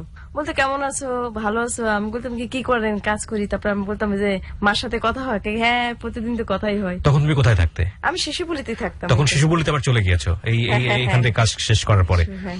তো ওই সময়টাতে তোমার সঙ্গে এমনিতেই নর্মালি কথাবার্তা হ্যাঁ, হতো? normal। নর্মাল কথাবার্তা হতো, কিন্তু ওনার সঙ্গে কথা বলতে তোমার ভালো লাগতো? হ্যাঁ, ভালো লাগতো এটাই। আচ্ছা, তো তুমি কি বুঝতে যে এই ভালো লাগাটা অন্যদিকে চলে যাচ্ছে, বা ভালো লাগাটা না, এটা আমি বুঝতাম না। এটা তুমি বুঝতে না? ঠিক আছে, আপনার কাছ থেকে শুনি, আপনি আমাকে পুরো ঘটনাটা বলেন। আচ্ছা ভাইয়া, ওর শিশুপল্লীতে যাওয়ার পর তো ঘটনাটা, শিশুপল্লীতে যাওয়া নিয়ে ওর কিছু আছে। যেমন ওর ভিতরে একটা ভয় ছিল। আমি আসলে মায়ার নামটাই এখানে গর্বের সাথে উচ্চারণ করব। মায়া মেয়েটা ওদের বয়সী বা ওদের সিনিয়র। জি। তো মায়া আন্টি ওরে ফোন দিয়া বললো যে শিশুপল্লীর ভিতরের একটা মেয়ে খুঁজতেছে যে হইলো এম্বোটারি জানে। তো ও জানে, ও এম্বোটারি জানে, মানে আমাদের সবিতা এম্বোটারি জানে। ওকে। পরে সবিতার নাম্বারটা সে কালেক্ট করে ফোন দিলে সবিতা আমাকে জানাইলো। তো তখন সবিতা হাতে বোনানোর কাজে ঢাকার বাইরে, সেটা হলো ও ছিল টেকনাফে টেকনাফে ছিল। তখন ও আমাকে ওইখান থেকে বললো যে মা, আমাকে মায়া ফোন দিচ্ছে, এরকম এরকম বলছে, আমি ওইখানে যাব না। আমি বললাম কেন যাবা না, অবশ্যই সেখানে তোমার যাওয়া উচিত। ও বললো না, ওইখানে গেলে আমাকে আবারও মারবে, ওরা আটকায় রাখবে, আমি ওইখানে যাব না। তার মানে ওর সাথে এই ঘটনাগুলো ঘটছিল। তো আমি বললাম যে আমি তোমাকে নিয়ে যাব, যদি ওরা কিছু বলে আমাকে ডিঙায় তো তোমাকে কিছু বলবে না। এখান থেকে ফিরবো, তার আগে আমি একটু ব্যাকআপ দিতে চাই এই জায়গাটিতে। যে প্রতিষ্ঠানের নাম আমরা বলছি, আমরা খুব শ্রদ্ধা ভরে আপনাদের নামটা নিতে চাই, শিশুপল্লী। আমি বিভিন্ন জায়গায় আপনাদের নাম শুনেছি এবং অবশ্যই আমি রেসপেক্টের চোখে দেখি এই প্রতিষ্ঠানটিকে। আমার প্রতিষ্ঠানের আদ্যপান্ত জানা নেই, কারণ আপনারা যে কাজটি করছেন, বিশেষ করে এই সব শিশু, যদি আপনারা না থাকতেন বা আপনাদের মতো প্রতিষ্ঠান যদি না থাকতো, তাহলে হয়তো এদের অবস্থা আরো খারাপ হতো। কিছু ঘটনা যেটি ব্যক্তিকেন্দ্রিক, জীবন কেন্দ্রিক যখন হবে, ছোট ছোট ঘটনা যেগুলো হয়তো বা তাদের জীবনে অনেক বেশি দাগ কেটে আছে, সেটা নেগেটিভলি হোক বা পজিটিভলি হোক এখানে উঠে আসে। সেটা আসলে প্রতিষ্ঠানকে নিয়ে কোনো ধরনের নেগেটিভ ইম্প্যাক্ট তৈরি করার জন্য না, সেটা ওর ব্যক্তি জীবনের গল্প। কিন্তু সার্বিকভাবে এই শিশুপল্লী বা শিশুপল্লীর মতো যেসব প্রতিষ্ঠান আছেন, তাদেরকে আমাদের এই অনুষ্ঠান থেকে আমরা আমাদের লাখ লাখ শ্রোতাদের পক্ষ থেকে স্যালুট জানাই। আপনারা আছেন বলেই এই শিশুরা কোনো না কোনো ভাবে কোনো একটা জায়গা পায় মাথা গোজার। আমাদের একটু সামর্থ্য, একটু হাত বাড়ালেই হয়তো এরা আরো বেটার জীবন পেত। আমরা যেটা পারিনি সেটা আপনারা করার চেষ্টা করছেন। হ্যাঁ, সেটা হয়তো 100-এ 100 হচ্ছে না, কিন্তু আপনারা চেষ্টাটা করছেন। এটার জন্যই আপনাদেরকে আমাদের সাধুবাদ। বলুন, আপনি যেটা বলছিলেন যে একটা সময় ফিরে গেল বা কিছু একটা। তো পরে মায়ের সাথে আমার কথা হইলো। পরে আমি ওনাকে জিজ্ঞেস করলাম যে আন্টি আসলে ব্যাপারটা কি, আমাকে বলেন। ও তো আসতে চাচ্ছে না। পরে বললো তো এমব্রয়ডারির কাজ জানে ভালো, আমাদের এখানে ও এমব্রয়ডারির কাজ যে সবচেয়ে ভালো ছিল, আমাদের এখন এইখানে একজন ট্রেনার নিবে এমব্রয়ডারির জন্য। তো আমি চাচ্ছি সবিতা এখানে আসুক। ওকে। তো আমি বললাম তো আমিও চাই সবিতা এখানে আসুক, সবিতা এইখানকারই মেয়ে, এইখানে বড় হইছে। তো ওকে আমি টেকনাফ থেকে নিয়ে আসছি। যেই তারিখের কথা বললো সেই তারিখে ওরা আমি নিয়ে গেলাম। ও যদিও যাবে না, ও আমার কি হয়েছে, ও আমার পিছনে থাকতো। লজ্জা পেত বা ভয় পেত? না, ও ভয় পেত। ওকে। ও ভয়ই পাইতো, বলতে গেলে ও আমার পিছনে থাকতো। তো আমি তো সবকিছু চিনি না, ফার্স্ট টাইম আমি শিশুপল্লীতে গেছি। অবশ্য প্রথম দিনে গিয়ে আমি শিশুপল্লীর ফ্যান হয়ে গেছি। যদিও শিশুপল্লীর মালিক বাঙালি না, উনি একজন ফরেনার মহিলা। তো ওনাকে আমার সেই দিনই যদি পাইতাম, ওনার পা ধরে সালাম করতাম। উনি এত এত বাচ্চা পালতেছে, একা এতগুলা মানুষের মা হইছে উনি, আর আমি একজনের মা হইছি, তাই মানুষ আমার এত কথা বলে। তাহলে বুঝুন ওনার অবস্থা। আমরা রিয়েলি স্যালুট করি আমাদের এই আজকের অনুষ্ঠান থেকে আপনাকে। ওকে। তো ওইখানে গেলাম, ওইখানে গেলে মায়ের সাথে দেখা হইলো। মায়া বললো যে এভাবে করেন এখানে। তো মোটামুটি ওর আগ্রহ না থাকলেও আমার আগ্রহে মোটামুটি ওই জায়গায় বাধ্য হইল আর কি থাকার জন্য। হ্যাঁ, ওইখানে ইন্টারভিউ দিল। 2-3 বার যাওয়ার পরে মোটামুটি ওর চাকরি হয়ে গেল শিশুপল্লীতে। হ্যাঁ, সাধারণত শিশুপল্লীতে 18 বছরের পরে আর রাখে না। তখন ও ট্রেনার হিসেবে জয়েন করে। মানে এমব্রয়ডারি শিখাতে হবে। হ্যাঁ, এমব্রয়ডারি শিখাইতে হবে। আর প্লাস পয়েন্ট হইলো ও হাতে বুনানুতে থেকে আপনার উলের নিটিংটা শিখছে। তো আদার্স আরো কিছু ও জানে, 3-4 জনের কাজ একা করতে পারবে। সেই জন্য আরো মূলত হয়তো ওরে অ্যাপয়েন্ট করা। ওইখানে ওর জয়েন্ট করছে, ভালোই কাজ করতেছে। প্রথম ও খুব ভয়ে ছিল। তো তখন তো আমি যে ওরে ডাক্তার দেখাইতেছিলাম, ও ওষুধ খাইতেছে, ওষুধ চলতেছে, কিন্তু ও যেখানেই থাকুক ওর ওষুধ সেখানে পৌঁছে যাবে। মানে ওই আপনি ডাক্তার দেখানোর পরে ডাক্তার যেগুলো সাজেস্ট করেছে যে লং টার্ম ট্রিটমেন্টে যেতে হবে, ওর ওষুধ থাকতেই আমি আবার ওষুধ নিতাম না। কিন্তু আপনি গল্পটা কেন বলছেন? আমরা যে গল্পে ছিলাম আলটিমেটলি, যে আপনারই খুব কাছের এক বন্ধু, সে বিবাহিত ছিল এবং ওর সঙ্গে একটা অন্তরঙ্গে সম্পর্কে যেতে চাচ্ছে বা এরকম কোনো কিছু, রাইট? হ্যাঁ। তো সেখানে আপনি শিশুপল্লীর ঘটনাটা কেন আনলেন? সেখানে আমি শিশুপল্লীর ঘটনাটা এই জন্য আনলাম, তখন কিন্তু ও শিশুপল্লীতে মাত্র ঢুকতেছে। আচ্ছা, মানে হ্যাঁ, ওইখানে ও আমার ফ্রেন্ডের সাথে মাত্র পরিচয়, মোটামুটি কথা বলতে ভালো লাগে। ও যখন ওইখানে চলে গেছে তখন ও একা হয়ে গেছে। তখন আমি বুঝতে পারলাম যে আমার ওই ফ্রেন্ডের সাথে ও কথা বলে মোটামুটি ওর সময় কাটে। কথা বলতে বলতে এক সময় একটা মানুষের প্রতি দুর্বলতার সৃষ্টি হয়, ডিপেন্ডেন্সি তৈরি হয়। হ্যাঁ, তো সেইটা ওদের মধ্যেও হয়েছে। ওরা রাতের বেলায় কথা বলতো সম্ভবত, ও তো দিনের বেলায় সুযোগ পাইতো না। আর আমার ওই ফ্রেন্ডও দিনের বেলায় সুযোগ পাইতো না। আর দিনের বেলায় সুযোগ পাইলেও ফোন দিলে ও ফোন ধরতো। আর আমাকে বলতো যে ওরে ফোন দিছে, ফোন ধরে না কেন? এমনি বলতো, তোমার মেয়েরে ফোন দিছিলাম, তোমার মাইয়া তো ফোন ধরে নাই, তুমি কি না করছো? তো আমি বলতাম আসলে আমি তো জানি না আপনি যে ফোন দিচ্ছেন। তো এই বিষয়টা যেহেতু আপনার বন্ধু বিবাহিত ছিল, বুঝতেই পাচ্ছি তার একটা এক্সট্রা অ্যাটেনশন আপনার মেয়ের দিকে আছে। ওনার ওয়াইফের সঙ্গে কি বিষয়টা? না, কারণ ওর সাথে আমার ফ্রেন্ডলি সম্পর্ক আছে বিদায় ও আমাকে সবকিছু বলতো। এখন যদি অন্য কারোর সাথে ওর এই সম্পর্কটা তৈরি হইতো তাহলে কিন্তু আমি জানতাম না। এই জন্য আছে না, আমি ডাইরেক্ট কিছুই করি নাই। আমি এখানে যেটা করছি, আমিও তো ভাইয়া মেয়ে, জি, সেই জন্য আমি সেটা ডাইরেক্ট না গিয়ে ইনডাইরেক্ট গেছি। কিভাবে? আমি ওদের কথা বলাই কখনো ওদের মানে বারণ করতাম না, বা উনাকেও বলি নাই যে কেন কথা বলেন, ওর সাথে কথা বলবেন না, একটা সময় খারাপ কিছু হতে পারে, আমি সেটা বলতাম না, সেটা করতামও না। আমি কি করতাম, আমি ওদের সাপোর্ট করতাম। আর কেন এই সাপোর্টটা করতাম, যে আমার এই সাপোর্টটা থেকে যদি কিছু শিখার হয় তাহলে ও শিখবে, এবং শেয়ারিংটা যাতে থাকে, আপনার কাছে যাতে কিছু গোপন না করে। আমার কাছে কিছু গোপন, ওকে আমি বলতাম যে সবিতা তোমাকে আমি কোনো কিছুতে বাধা দিব না, শুধু তোমার কাছে আমার অনুরোধ, তোমারই মতো আরেকজন যেন পৃথিবীতে না আসে, যার পরিচয় তুমি দিতে পারবে। এটা কেউ বুঝতো, বিষয়টা বুঝতো, আপনি যেটা বললেন ওকে বুঝতো বিষয়টা? আমি তো চেষ্টা করতাম ওকে বুঝাইতে, সুন্দর করে বুঝিয়ে দেওয়ার জন্য। হ্যাঁ, আমি তো চেষ্টা করতাম ওকে বুঝাইতে। ওকে, শুধু এইটুকু বলতাম, তো ও আমি মনে করি ও আমার এই কথাটা নিত। এটা মা বলতো? এটা বলতো। ওকে। আর এই জন্যই যে আমার কাছে এখনো পর্যন্ত দুইজন আমাকে বলতেছে, দুই দিক থেকেই আমি টাচ পাইতেছি যে হ্যাঁ দুইজন টাচে আছে। যদি আমি এখানে যদি মাঝখানে বেরিবাদের তৈরি করি তাহলে আমি কিছুই জানতে পারবো না, গোপনে গোপনে অনেক কিছু হইতে পারবে। সেই জন্য আমি কখনো বারণ করতাম না। যখন ওরে দেখা করার জন্য ডাকতো অনেক সময়, ও আমাকে বলতো, তো আমি বলতাম যে না না তুমি একা একা যাবা কেন দেখা করতে, যখন বাসায় আসবা আমি নিয়ে যাবো দেখা করার জন্য। মানে আমিও ওকে ধরেন কথায় বলে আগুনের ফুলকিতে ফু দিলে আগুনের আরেকটু বাড়ে, তো আমি ফু দিতাম ঠিকই, উপরে পানি ঢেলে আর কি, ট্যাক্টফুলি যেটাকে বলে। হ্যাঁ, মানে নিজের মতো করে আমি এটারে দেখতাম। আমাকে বললো যে আমাকে দেখা করতে বলছে, বলছি ঠিক আছে, তুমি চিনো, তুমি যাবা, একা যাবা না, আমি নিয়ে যাবো। বলছে আচ্ছা ঠিক আছে। আমি নিয়ে গেলাম। নিয়ে গেলে আপনার ফ্রেন্ড জানতো যে আপনি আসতেছেন সাথে? আমি কি বলছি জানেন, যে শুনেন আমি তো আপনার ফ্রেন্ড, আগে তো ওর ফ্রেন্ড ছিলাম, এখন যদিও আমি ওর মা, আমি নিজেই নিয়ে আসবো, ও আপনার সাথে দেখা করবে, আপনাদের মধ্যে রিলেশন থাকতেই পারে, ও যদি আমাকে না জানে অন্য কারোর সাথে রিলেশন করে সেটা আমি হয়তো জানবো না, ও অনেক খারাপ কিছু হইতে পারে, আর আমার চোখের সামনে তো খারাপ কিছু হওয়া সম্ভব না। তারপরে আমি কি করলাম, 10 মিনিটের জন্য ছেড়ে দিলাম, কত দূর যায় আমাকে ছাড়া, আমার সামনে দিয়েও কত দূর যাইতে পারে আমি দেখি, আর আমাকে ছাড়াও কত দূর যাবে। তো সেদিন আসলে ছেড়ে দেওয়াটা আমি বোকামি ছিল না, আমি মনে করবো যে বুদ্ধিমানের কাজ ছিল। ওকে। যদিও আমি খুব ভয়ে ছিলাম, আশঙ্কায় ছিলাম, ওই সময় আমার বলতে গেলে হার্টবিট মানে বন্ধ হয়ে যায় অবস্থা। ওরা দুইজন একা কথা বলতেছে, ও হঠাৎ করে চিল্লায় এসে আমারে ধরলো, ও ভয় পাইছে, দরজা আটকায় দিছে, ও ভয় পাইছে। আর আমার ওই ফ্রেন্ড হাসতেছে। তো বন্ধ ঘরের ভিতরে আপনার ও একা একা, এমনিতে কথা বলে ভালো লাগে ফোনে, সামনাসামনি তো একটা ছেলে মানুষের কাছে একটা মেয়ে মানুষ অন্যরকম কিছু। তারপর আমি বললাম যে আমি সন্তুষ্ট, যাক দেখা করা দরকার ছিল, দেখা হয়েছে। পরে বলতেছে কি বসো, আমি বলছি না বসবো না, বাসায় চলে যাই। ওখান থেকে নিয়ে ওরে বাসায় চলে আসলাম, কিছুই বলি নাই ওকে। তারপর বেশ কিছুদিন পর কথা হয় ওদের, তো ওকে আমি একদিন বললাম যে সবিতা তুমি জানো এই লোকটা সম্পর্কে, ও কে, ও কি, এই ধরনের সম্পর্ক আসলে কাদের মধ্যে হওয়া উচিত, আর ও তোমার কাছে কি চায় তুমি তো বুঝতে পারছো। বলছে হ্যাঁ বুঝতে পারছি।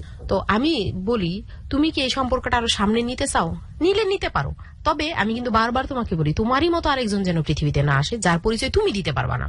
এই বিষয়গুলো যারা এখানে শুনছেন একটা বিষয় একটু লক্ষ্য রাখবেন, how she handle is very softly, and this is a very very wise thing এই সম্পর্কের মধ্যে, যেটা অনেক সময় জন্মদাত্রী যারা আছেন, মা আছেন, তারাও অনেক সময় খুব ট্যাক্টফুলি করতে পারেন না। হ্যাঁ, উনি চাইলে অধিকার আদায়ের জায়গাটা থেকে উনি চাইলে খুব শাসন করে জিনিসটা করতে পারতেন, কিন্তু উনি খুব ভালো করেই এটা জানেন যে আমি যদি খুব বেশি শাসনের দিকে যাই, খুব বেশি রাগ করি, খুব বেশি রিয়্যাক্ট করি, সম্পর্কের জায়গাটা অনেক বেশি ভোঁতা হয়ে যেতে পারে এবং সেটা ওই মেয়েটার জন্যই খারাপ হবে। এবং উনি খুব ঠান্ডা মাথায় বিষয়টাকে ডিল করেছেন, which is very good, very good. Okay. আসলে এই ঠান্ডা মাথায় কেন আমি হ্যান্ডেল করছি এর পিছনে একটা ঘটনা আছে। আমি ওকে বলছি যে আমাকে না জানায় তুমি কারোর সাথে কোথাও দেখা করবে না, কোথাও যাবা না। ও একজন লোককে ও দাদা বলতো, বয়স্ক লোক, তো ওকে বলছিল যে ঘুরতে যাবে, যদিও সম্পূর্ণ ঘটনাটা আমি জানতাম না। ও ঘুরতে গেছে, ঘুরতে যাওয়ার পরে ওকে নিয়ে গেছে হোটেলে। এটা কি হয়েছে তোমার সঙ্গে? হ্যাঁ, নিয়ে বলছিল ওকে হোটেলে নিয়ে গেছে ঘুরতে যাওয়ার কথা বলে, এটা বলছিল। তুমি রিপোর্ট করো নাই শিশুপল্লীর? ও তো জানেই না, তুমি তো বুঝোই নি বিষয়টা আসলে কি। না না, ও জানেই না। ওইখানে গিয়ে হোটেলগুলোতে উঠতে হইলে তো আপনার অভ্যর্থনায় পরিচয় দিতে হয়, সেখানে পরিচয় দিল ওয়াইফ, তাই বলেছিল। হ্যাঁ, তারপর একটা রুমে নিয়ে গেছে। এটা আমার মামার মতন, এটা আমার আমার কই ওয়াইফ। মানে ইভেন তখনও তুমি জানো না তুমি কোথায় যাচ্ছ, তোমাকে মানে কিসের জন্য নেওয়া হচ্ছে, কি জন্য নেওয়া হচ্ছে। তো ওইখান থেকে ও আমাকে ফোন দিল। ও যখন ওইখানে ওরে আর একটা লোক জিজ্ঞেস করলো কি হয়, কি লেনদেন, মানে একটুখানি ওদেরও হয়তো বা নজরে লাগছে, সেই জন্য পরে ও কান্নাকাটি করতেছে। এর মধ্যে ও আল্লাহ আসলে কত ভাবে মানুষকে সহযোগিতা করে। ও আমাকে ফোন দিল, বললো মা এরকম এরকম। তো আমি বললাম আমি তোমাকে মানা করলাম যে আমাকে না জানাই তুমি কোথাও যাওয়ার দরকার নাই, তুমি আমাকে না জানাই কেন ওই লোকটার সাথে গেলা। ও আপনার ছুটি নিয়ে আসে নাই না, কিন্তু তারপর আপনি কি করলেন ওই সময়টাতে? ও বলতেছে যে মা আমি ছুটিও নিয়ে আসি নাই, আমি এখানে আসছি, এখানে এটা নাকি হোটেল, আমাকে একটা রুমের ভিতরে নিয়ে আসছে, বলতেছে আমি নাকি ওনার ওয়াইফ। এখন এখানে পরে আমি বললাম যে তোমার আশেপাশে কেউ আছে, তাদেরকে ফোন দেও। তো ওইখানকার একটা ছেলেরও ধরাই দিল হোটেলে। দিলে আমি ওনাকে খুব সুন্দর করে একটা সালাম দিলাম। সালাম দিয়ে আমি জিজ্ঞেস করলাম যে ভাইয়া এটা কোন জায়গা? বলে এটা গাজীপুর। আচ্ছা, তো গাজীপুর আপনি যেইখানটায় আছেন এইটা কি কোনো প্রতিষ্ঠান বা কি, আপনি আমাকে ডিটেলস একটু বলেন তো। পরে বলল যে এই মেয়েটাকে আপনি চিনেন? পরে আমি বলি এই মেয়েটা আমার মেয়ে ভাইয়া, আপনি একটু কষ্ট করে বলবেন এটা কোথায়, আমি সম্ভব হইলে আমি আসবো। আমার জিজ্ঞেস করলো আপনি কোথায় থাকেন? আমি বললাম আমি টঙ্গী থাকি। বললো যে টঙ্গী থেকে আপনার এখন তো আসা সম্ভব হবে না, এখন আপনি যদি আমাকে সম্পূর্ণ ইনফরমেশন দেন তাহলে আমি আপনার হয়ে কাজগুলো করব। তো আমি ওনাকে বললাম আগে আপনি আমাকে ইনফরমেশন দেন যে এটা কোন জায়গা। তো উনি সরাসরি যেটা বললো যে এটা বোর্ডিং, যেটা 2 ঘন্টা 4 ঘন্টার জন্য একটা ছেলে আর একটা মেয়ে যায়, তাদের নিজেদের প্রয়োজন সেখানে মিটাইয়া চলে আসে। উনি যখন সরাসরি ভাইয়া এই কথাটা বললো, বলার পর আমি ওনাকে বললাম যে ভাইয়া আমারও ভাই আছে, আপনাকে আমি নিজের ভাইয়ের চেয়ে অনেক বেশি মনে করি, আমি আপনার হাতে না পায়ে ধরি, আপনি ওই মেয়েটাকে ওইখানে অক্ষত অবস্থায় আছে না, বের করে একটা গাড়িতে উঠাই দিবেন। কি হয়েছিল এরপরে আমরা জানবো।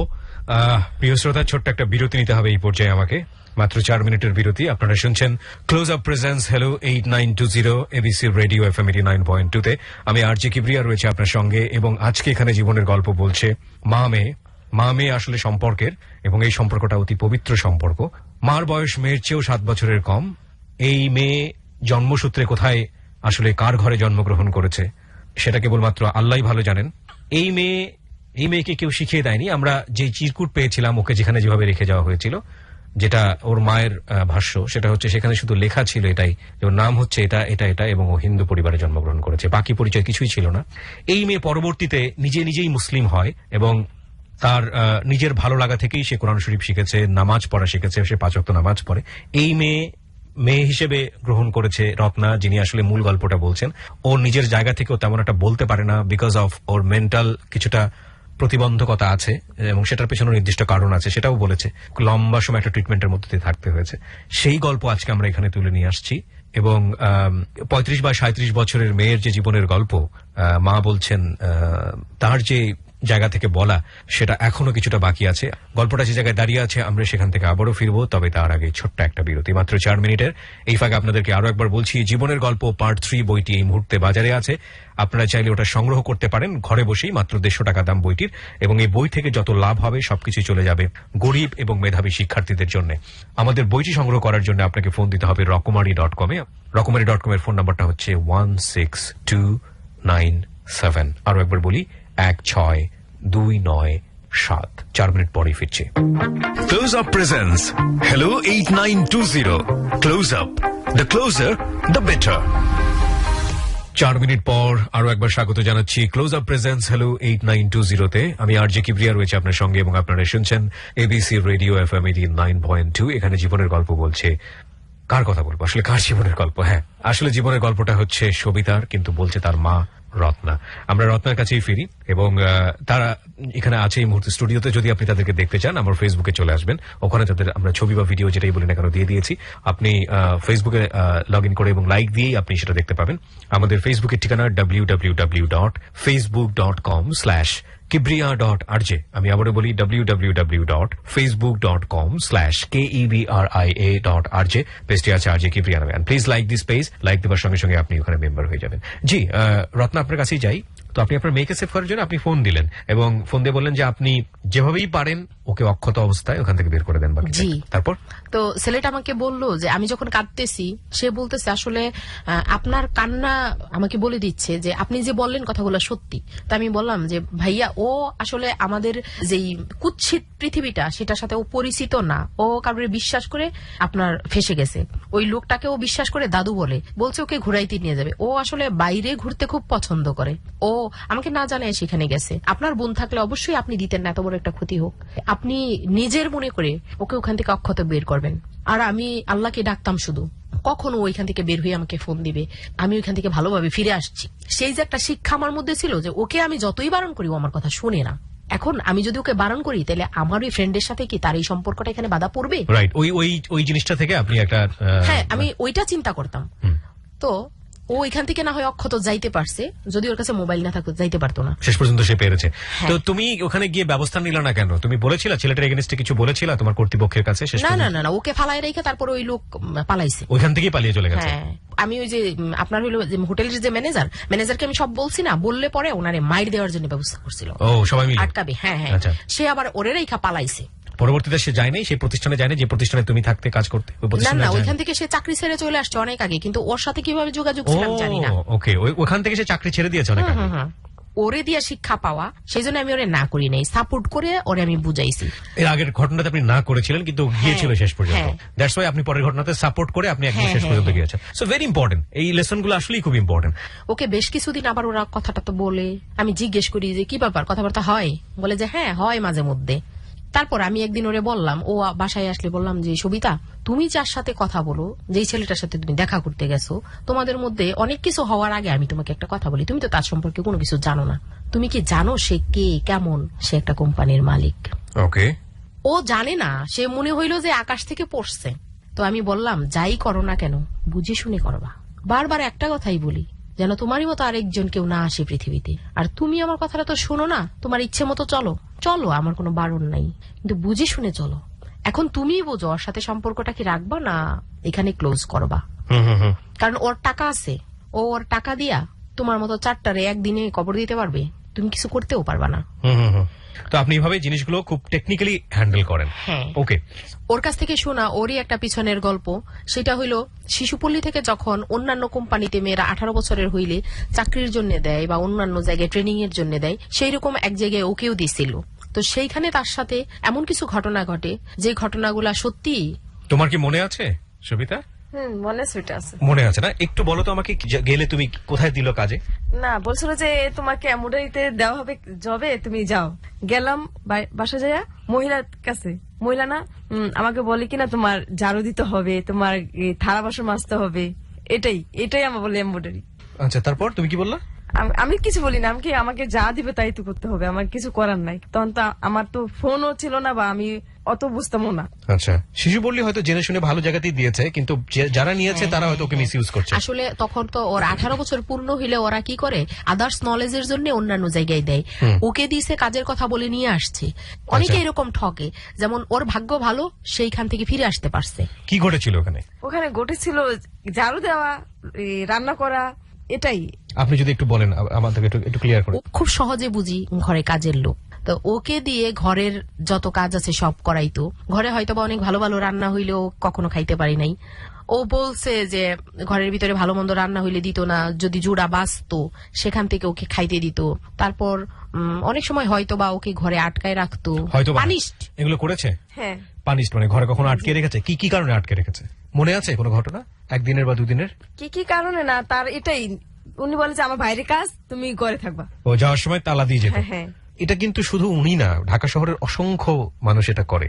করার পেছনে যুক্তিটা হচ্ছে এটাই যে ওকে তুমি চিনি না, কিংবা ওকে চিনলেও ও যেখান থেকে পালিয়ে যাবে না সবকিছু নিয়ে। একটা জিনিস চিন্তা করে দেখেন, আমরা যদি আমাদের ঘরে কোনো প্রাণী পুষি, পেট অ্যানিমেল যেটাকে বলি, লাইক বিড়াল, কুকুর বা অন্যান্য যেগুলো আছে, সেগুলো যখন ঘরের মধ্যে থাকে আমরা তালা দিয়ে বাইরে যাই যাতে করে আমার বিড়ালটা হারিয়ে না যায়, যাতে করে আমার কুকুরটা হারিয়ে না যায়।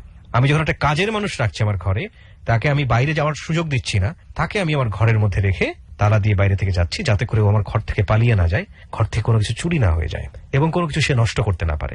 এই বিড়াল কুকুরের সাথে এই মানুষটার পার্থক্য কোথায়? এবং আমি ডেফিনেটলি শিওর যারা এনজিওতে কাজ করেন, নন গভর্নমেন্ট অর্গানাইজেশনে, তারা এগুলোর উপরে সার্ভে করেন, এগুলো নিয়ে অনেক কাজ করেছেন। ইন্টারেস্টিং ফ্যাক্ট হচ্ছে যারা এই কাজগুলো র্যান্ডামলি করেন তারা আমাদের মতোই সমাজের বিবেকবান মানুষ এবং খুব প্রতিনিয়তই করেন। তাদের হয়তো বা লজিক আছে যে আমি একটা অজানা মানুষকে আমি কিভাবে বিলিভ করে আমি ঘরের তার হাতে দিয়ে আমি যাবো, সেটা চুরি করে এখান থেকে পালিয়ে যাবে না, তার গ্যারান্টিটা কি আছে? 100% রাইট লজিক। কিন্তু কথা হচ্ছে যে এত বড় একটা সমস্যা, এটার কি কোনো অল্টারনেটিভ সলিউশন বের হতে পারতো না? আমাদের ঘরের ভেতরে ঘর ম্যানেজমেন্টে যে এত সমস্যা, সেই সমস্যার কথা তো আমাদের সমাজে সেভাবে আসে না, পত্রপত্রিকা সেভাবে আসে না, মিডিয়াতে সেভাবে আসে না। আমরা হ্যালো 8920-তে এই অফ ট্র্যাকের জিনিসগুলো নিয়ে আসার চেষ্টা করেছি বারবার, যে কারণেই হয়তো বা এরকম বিষয়গুলো যখন চলে আসে আমার একটু ইনভলভমেন্ট অনেক বেশি হয়ে যায়। যারা শুনছেন আমি বিশ্বাস করি তাদের মধ্যেই অনেকেই হয়তো বা আছেন এই বিষয়গুলো নিয়ে কাজ করবেন, তাদেরকে আমরা স্পেশালি ওয়েলকাম করতে চাই আজকের হ্যালো 8920 থেকে। প্লিজ এইরকম যে সমস্যাগুলো দিনের পর দিন আমাদের সমাজে ঘটে যাচ্ছে, বোথ সাইড প্রবলেম। একটা হচ্ছে মানুষকে আমি কুকুর বিড়ালের মতো ট্রিট করছি, আরেকটা হচ্ছে যারা এই কাজটা করছেন তাদের হাতে কোনো অল্টারনেটিভ সলিউশন নাই। এটার একটা ব্যালেন্স হওয়াটা তো খুবই জরুরি। তো তোমার গায়ে কি হাত তুলতো, মানে কোনো অত্যাচার করতো? না না, খালি গায়ে হাত তুলতো না? না না, আচ্ছা। আটকে রাখতো আর আমি কানতাম, যখন আটকে রাখতো চলে যেত তখন আমি কানতাম। তারপরে একদিন সে ফোন দিছিল শিশুপুলিতে, ফোন কি লোকটা আসছে আমাদের শিশুপুলি লোক, আয়সা আমাকে নিয়ে গেছে। বলে কি না, বলে খালি কান দিই, আমি বলে কাজ করি না, আমি বলি কিছুই করি না, খালি শুয়ে থাকি। ঠিক আছে, তো আমরা অবশ্যই শিশুপল্লীকে ধন্যবাদ জানাই যে তারা একটা ভালো স্টেপ নিয়েছে। ফাইন, এরপরে কি হলো? আসলে আমি অনেকবার চেষ্টা করতেছি বিয়ের জন্য, এখন ওরে যে বিয়ে দিব অনেক চেষ্টা করেও আমি যেটা পারি না সেটা হলো ঘরকন্যার কাজ ওরে শিখাইতে পারতেছি না। ও কিন্তু এখনো পড়াশোনা করে, অনেকে বলছি বা অনেক জায়গা থেকে দেখছে ওকে, যেহেতু ও আমার বাসায় আসে। এখন সবাই আপনার পিছায়া যায় একটাই কারণ যে ও ঘর গুছানো বা রান্না বান্না করা সেটা ওর দ্বারা সম্ভব না, ও করতে পারে না। আর ও যেটা করে সেটা আসলে ও রান্না করে, সেই রান্নাটা আমি যদি খেতে না পারি তো আপনাকে কিভাবে খাওয়াবে? ওকে। আর একটা পুরুষ অবশ্যই সে বাইরে কাজ করে ঘরে এসে কাজ করবে না, ঘরের কাজটা ওকে করতে হবে। তো এই জন্য আমি যতবারই চেষ্টা করি ততবারই আপনার বিফলে হই। তারপরেও আমি তো হার মানতেছি না, কেন আল্লাহ যদি ওর নসিবে লিখে থাকে যে বিয়েটা তার জন্য আমি রাখছি, তাহলে সেটা অবশ্যই হবে। সেটা কখন কোথায় তা তো বলতে পারবো না। আমি তো চেষ্টা করতেছি, এর মধ্যে ওকেও মাঝে মধ্যে এই জন্য বলে বিয়ের কথা, দেখার জন্য তাকে ডাকে। এবং সেখানে ও সারা দেয় কিভাবে? এরকম কোন ঘটনা কি আছে? এরকম ঘটনা হ্যাঁ আছে। সাভারে থাকতাম তো, যে কাজের জন্য গেছিলাম ট্রেনিং এ, তখন ওনার সাথে সম্পর্ক এক আপা, ওনার বাসায় যাই, একটা স্কুল বানাইছে, সব ঠিক আছে, পতাকাটা নাই। বলছে যে এটার জন্য আমি ডোনেশন দিব। তারপরে টাকা দিছি না, আর উনি বলছিল কি ঠিক আছে দিছে ভালো, তবে তোমাকে একটা ছেলে দেখাবো। তুমি ওখানে ডোনেশন দিলে মানে কিভাবে? আমি বুঝা, পতাকার জন্য ডোনেশন দিলে? হ্যাঁ, যে স্কুল যেহেতু তাদের, ওনার বাড়িতে। কিসের স্কুল ওটা? Primary school. মানে পতাকা টানানো ছিল না তো, পতাকার জন্য তুমি টাকা দিয়ে একটা পতাকা কিনে দিলে? আচ্ছা আচ্ছা, ঠিক আছে, ওকে। টাকা দিলাম। হ্যাঁ, পতাকা দেওয়ার পরে কি হলো? উনি বলছে যে তুমি আমার জন্য ভালো কাজ করছো, আমি তোমার জন্য ভালো কাজ করবো, চেষ্টা করে এই এলাকায় তোমাকে বিয়ে দেওয়ার জন্য, এটা বলছে উনি। আচ্ছা। তারপরে একটা ছেলে দেখালো। উনি সম্পর্কে কে হতো তোমার? আমার এমনি বোন হতো। আসলে কেউ হতো না, একটা ট্রেনিং এ গিয়ে ওই মহিলার সাথে পরিচয় হয়েছে। আচ্ছা আচ্ছা, ঠিক আছে। তারপর মানে ওর যেটা হয়েছে, যার সাথে পরিচয় হয় তার সাথে একটু ইনভলভমেন্টে থাকার চেষ্টা করে, তার কাছাকাছি যাওয়ার চেষ্টা করে, তখন ওই ওকে নিয়ে সবাই একটু হয়তো অফার টফার দেয় বা বিভিন্ন দুর্বলতার সুযোগ নেই, ইনফ্যাক্ট কখনো কখনো দুর্বলতার সুযোগ, সরলতার সুযোগটা নেই সবাই। আমরা সেরকম একটা গল্প তুলে ধরছি। হ্যাঁ, বলো। তারপরে ছেলে আনলো, দেখাইলো, আমাকে দেখায় নাই, তারপরে ওনার দেখাইলো, বলছে যে পছন্দ হয়নি। মানে কার পছন্দ হয়নি? ওনার পছন্দ না তোমার? আমার, আমি তো দেখিনি। ওকে, ওনার। আচ্ছা, এটা কতদিন আগের ঘটনা? এটা 1 বছর। এরকম তোমার জন্য কে কে ট্রাই করেছে এই বিয়ে শাদী দেওয়ার জন্য? আমার মা করে। তো এই যে বিভিন্ন রকমের যে বিয়ে শাদীর জন্য সবাই চেষ্টা করে, তোমার সম্পর্কে জানে অথবা তোমার সম্পর্কে তোমার যে দুর্বলতাগুলো আছে, যেগুলোতে তোমার অনেক সময় হাত নাই, জেনে যে অনেকেই পিছায় যায়, তোমার খারাপ লাগে না? তোমার কেমন লাগে এটা শোনার পরে? শুধু পিছায় যায় না, ওইখানে যখন গেছে ছেলে ওকে দেখে ছেলে পালাই গেছে। এটা প্রিয় শ্রোতা, আমরা বারবার ওকে ফ্লোর দিচ্ছি, কিন্তু ও আসলে না এই আজকের অনুষ্ঠানে অনেক কিছুই নিজের মতো করে বলতে পারছে না, বা বলতে চাচ্ছেও না, কেন জানি না। হয়তো ওর একটা সীমাবদ্ধতা থেকে ওটা পারছে না, যে কারণে ওর মাকে আমরা আমাদের বারবার ছেলে পালাই গেছে। আপনি কি জেনেছেন পরবর্তীতে? ওই বলছে যে ওই ছেলে ওকে দেখে ছেলে পলাই গেছে। বলতে চাও না কেন তুমি? ও লজ্জা পায় অথবা নিজেকে ছোট মনে করে। আমি বলবো সবিতা, একটা ইনফিরিয়রিটি কমপ্লেক্স আছে ওর মধ্যে। হ্যাঁ, ওর ভেতরে দেখেন ও কতটা ন্যাচারাল। ও রেডিও বোঝে না, ও লাখ লাখ মানুষ শুনতেছে ওকে, এতে ওর মান সম্মান হানি হতে পারে। ও একজন সাধারণ মানুষ খুব ছোটভাবে যেভাবে চিন্তা করে, সেই জায়গাটা থেকে ও নিজেকে গোপন করার চেষ্টা করছে। ওকে দেখে যে একটা ছেলে পালিয়ে গেছে, ওকে দেখে ওখান থেকে চলে গেছে, এটাও বলতে চায় না, কারণ এতে ওর দৈন্যতা প্রকাশ পায়। এবং এটা একটা ওই শিশুর হাতে লজেন্সের মতো ঘটনা। কতটা প্রিটি হলে একটা মানুষ খুব সহজ ভাবে এই জিনিসগুলোকে ডিল করতে পারে। হেসে হেসে বলে দিল যে তেমন কিছু হয়নি, আমার পছন্দ হয়নি, বা আমি দেখিনি। কিন্তু এটা মিথ্যা হয়ে গেল না? মিথ্যাটা বলা যায় না। আমি ছেলের দেখিনি, সত্য কথা। তোমাকে দেখে পালা গেল কিভাবে? ও আশেপাশ থেকে দেখেছে। ওকে, যেহেতু ওর একটু প্রতিবন্ধকতা রয়েছে, হাঁটার সময়টা তো ওর একটু ঝামেলা আছে। হ্যাঁ, দ্বিতীয় কথা, যেই ছেলেটা দেখছে সেই ছেলেটা বয়সের তুলনায় তার চেয়ে অনেক ছোট ছিল। ও যে আসলে 37 বা 35 এটা আসলে দেখে বোঝা যায় না। একটা পা বোধহয় ছোট হয়ে গেছে, আপনি যেটা বলছিলেন যে ছোট হয়ে গেছে বলতে আপনার রগ যেহেতু শুকায় গেছে, পাটা উপরের দিকে উঠে গেছে, একদম চিকন হয়ে গেছে। এই পাটা নিয়ে একটা ঘটনা আছে, সেটা হইলো বোধহয় 3-4 বছর বা তার বেশি হবে। সবিতার পায়ের জন্য আরেকটা পা বানানো হয়েছে, প্লাস্টিকের কৃত্রিম সাপোর্টিং পা। এটা আপনার একদম নিচ থেকে শুরু করে পায়ের এই পিছন দিক দিয়ে রান পর্যন্ত একটা সাপোর্টিং পা বানানো হয়েছিল। আর সেই পাটা ও ব্যবহার করে না, কারণ ও তো অভ্যস্ত না। ওরা বলছিল যদি এটা ও ব্যবহার করে তাহলে ওর এই পায়ের মোটামুটি অনেক দিন লাস্টিং করবে পাটা, কিন্তু ও এটা এটা কি ব্যবহার করে না। ক্রমান্বয়ে ছোট হয়ে যাচ্ছে? এটা কি ইফেক্ট পড়ছে? আসলে ক্রমান্বয়ে এই পাটা আরো বেশি দুর্বল হয়ে যাচ্ছে। তো ওই পাটা পড়লে নাকি ওর রানে ব্যথা হয়, ও পায়ে নিচে ব্যথা হয়, কারণ ও তো ওই যে পা বাঁকা Used to করে, না। হ্যাঁ, খোঁড়াইয়া আপনার পা বাঁকা করে হেঁটে অভ্যস্ত না। আর ওর মধ্যে যেই জিনিসটা সবচেয়ে কম সেটা হলো আপনার ধৈর্য।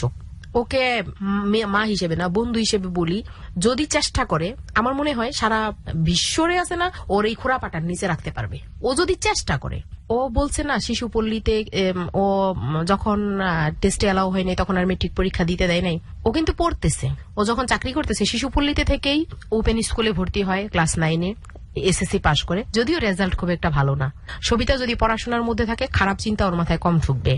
অবশ্যই সে কোনো না কোনো বই থেকে এমন কিছু শিখবে, মানুষের হাত থেকে নিজেকে বাঁচাবে না শুধু, অন্য আরেকজনও যদি ওর সামনে কোন রকমের ক্ষতিগ্রস্ত হইতে দেখে, সেখানে ও একটা পদক্ষেপ নিতে পারবে। 37 বছরের একটা পরিণত মানুষের যে ম্যাচুরিটি, একটা সামাজিক বা পারিবারিক বা চারপাশের কমিউনিটিকে হ্যান্ডেল করার জন্য যে অ্যাটিটিউড, সেটা ওর মধ্যে নেই। এটা আমি খুব অল্প সময়ে বুঝতে পারি। আপনি যেটা বলতে চাচ্ছেন সেটা 100% কারেক্ট। কিন্তু এটা তো অনেক সময় ডিফিকাল্ট হয়ে যায় না, যে আপনি তো এগুলো আগে কখনো ডিল করেননি, তাই না? একটা এই কারণেই বলছি যে এই ধরনের মানুষদেরকে একটু তাদের সঙ্গে মিলেমিশে চলা, তাদেরকে বিভিন্ন বিষয়গুলোতে তাদেরকে ফেস করানো, ডিল করানো। বললেন আপনি যে ওর যে সম্পর্কের জায়গাগুলো যেভাবে একটা মানুষ দুর্বলতার সুযোগ নিচ্ছিল ওর, সেটাকে আপনি খুব ওয়াইজলি হ্যান্ডেল করলেন।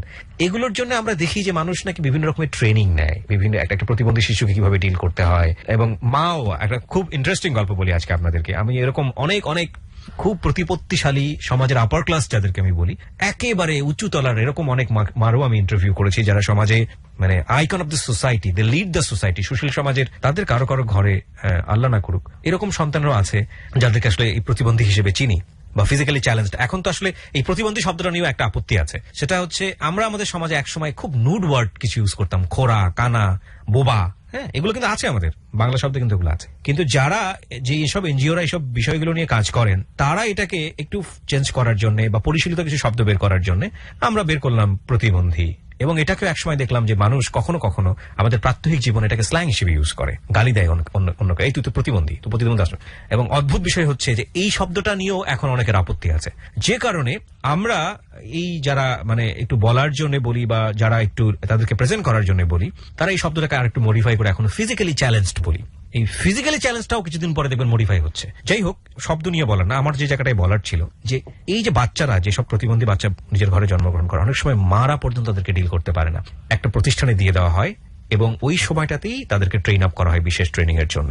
মাদেরকেও ট্রেনিং দেওয়া হয় যে কিভাবে বাচ্চাদেরকে ডিল করতে হবে। আপনি এরকম কোনো ট্রেনিং নিয়েছেন? না ভাইয়া। তো আপনি ওকে ডিল করেন কিভাবে, বোঝেন কিভাবে? God gifted.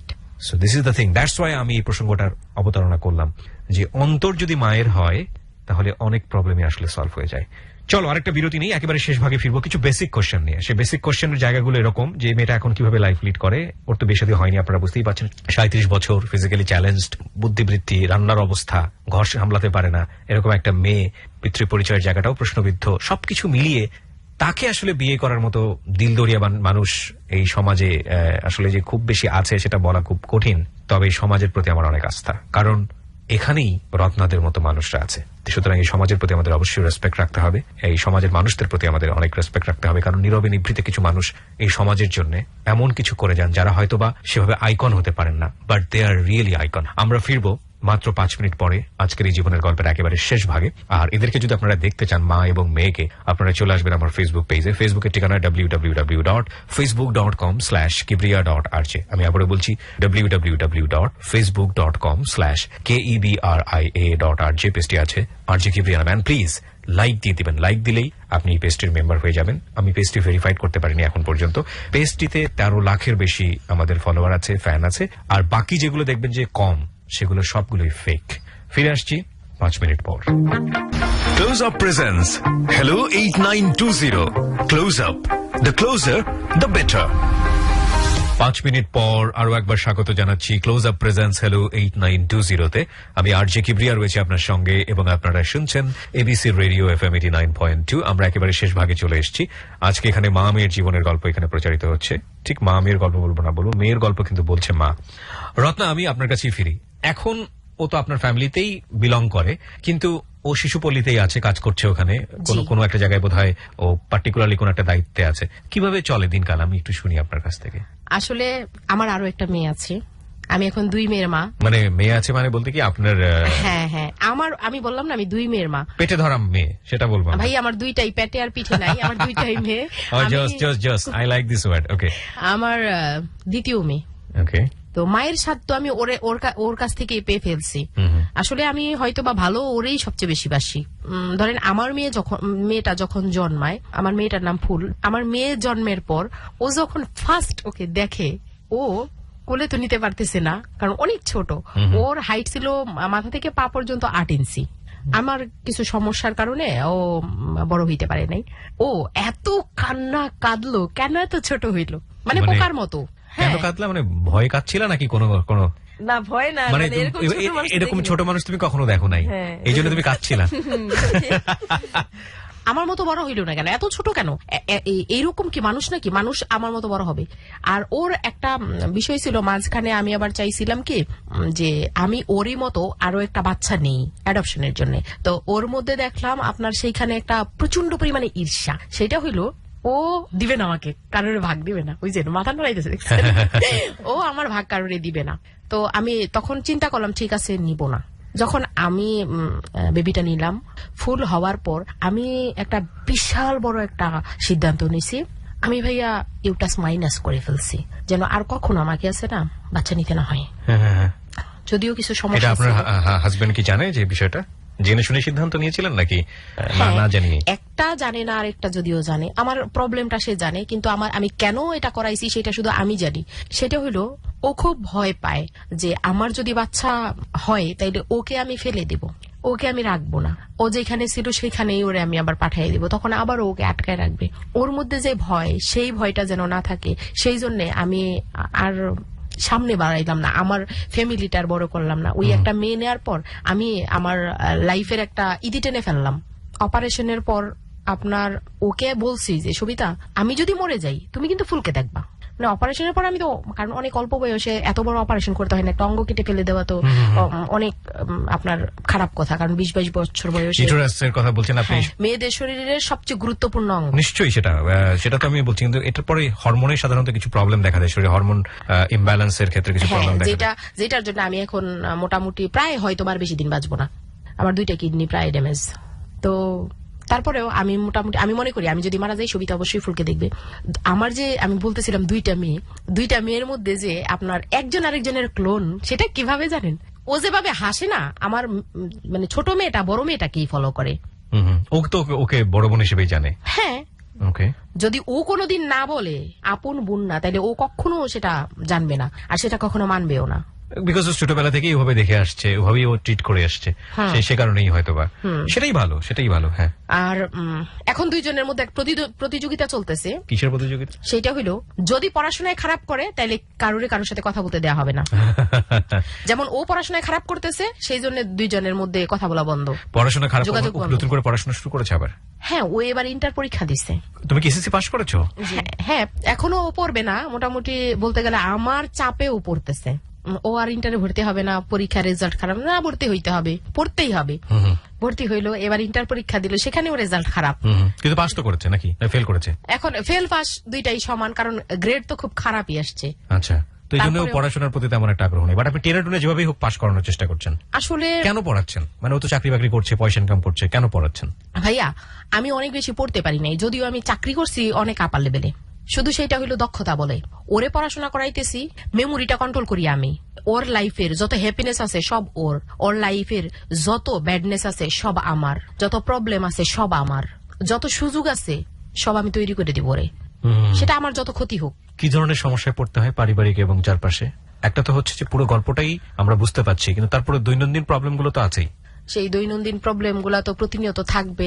যেমন যদি আমার হাজবেন্ডকে কেউ জিজ্ঞেস করে যে এই মেয়েটা কার, তোমার না তোমার ওয়াইফের, কার, কি বলে উনি? একটা মানুষ যদি জিজ্ঞেস করে, এত বড় গল্প কিভাবে বোঝাবে? হ্যাঁ, জিজ্ঞেস করলে প্রথম আমারে বলতো যে কি বলবো আমি মানুষরে। তো আমি বলতাম যে যদি তোমার অনেক বেশি সমস্যা হয় আমার কাছে আসতে বইলো।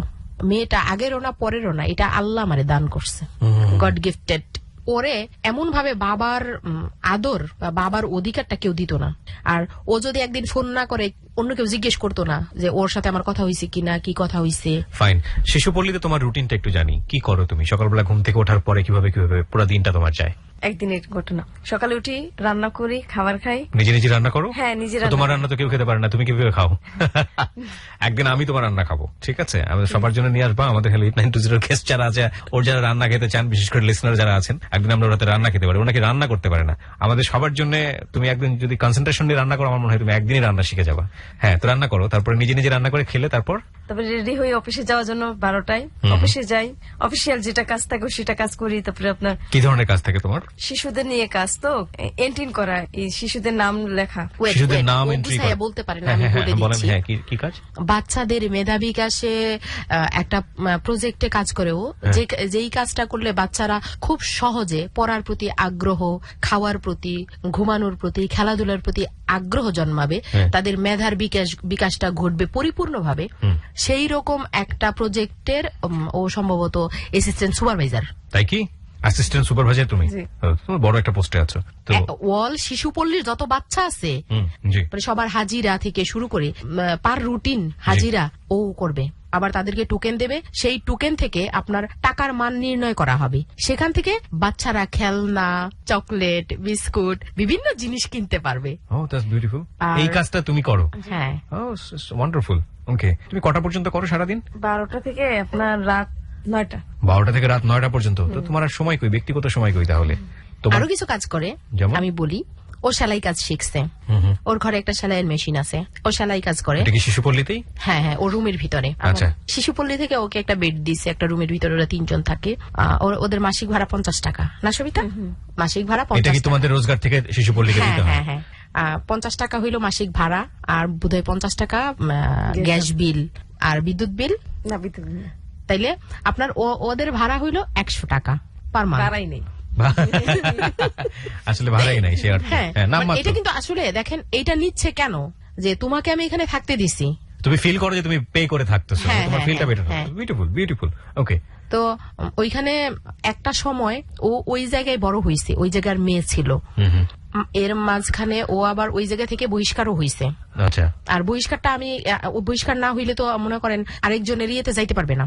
যেমন ওইখানে আগে আমি যে ইডির সাথে কথা হয়েছিল ফার্স্ট টাইম, যখন আমি ওর সাথে যাই, উনি বলছিল যে সবিতাকে আমরা বহিষ্কার করে দিলেই ও পরিপূর্ণ আপনার মেয়ে হয়ে যাবে, আর কোনো প্রবলেম থাকবে না, কারণ ওর আইডি কার্ড বানাইতে হবে। সবিতা, তোমার আইডি কার্ড গুলা দাও তো। আইডি কার্ডের নাম লাগবে না বাবা মার, না হয়তো ও তো ন্যাশনালিটি পাবে না। এই জন্য ওকে বহিষ্কার করা হলো? মানে হ্যাঁ, এটা আসলে সেখান থেকে না, চাকরি না, মানে আমি যেন থেকে বড় হয়েছি তো সেন থেকে, মানে এখন আমি শিশুপল্লী কিছু না, মানে চাকরি ঠিকই ও, করবো। মানে চাকরি বহিষ্কার না, বলতে চাকরি না। আসলে শিশুপল্লীর এখন হইলো ও বাচ্চা না, শিশুপল্লীর ওনারশিপটা নাই। এটা করা হলো ওর ভালোর জন্যই।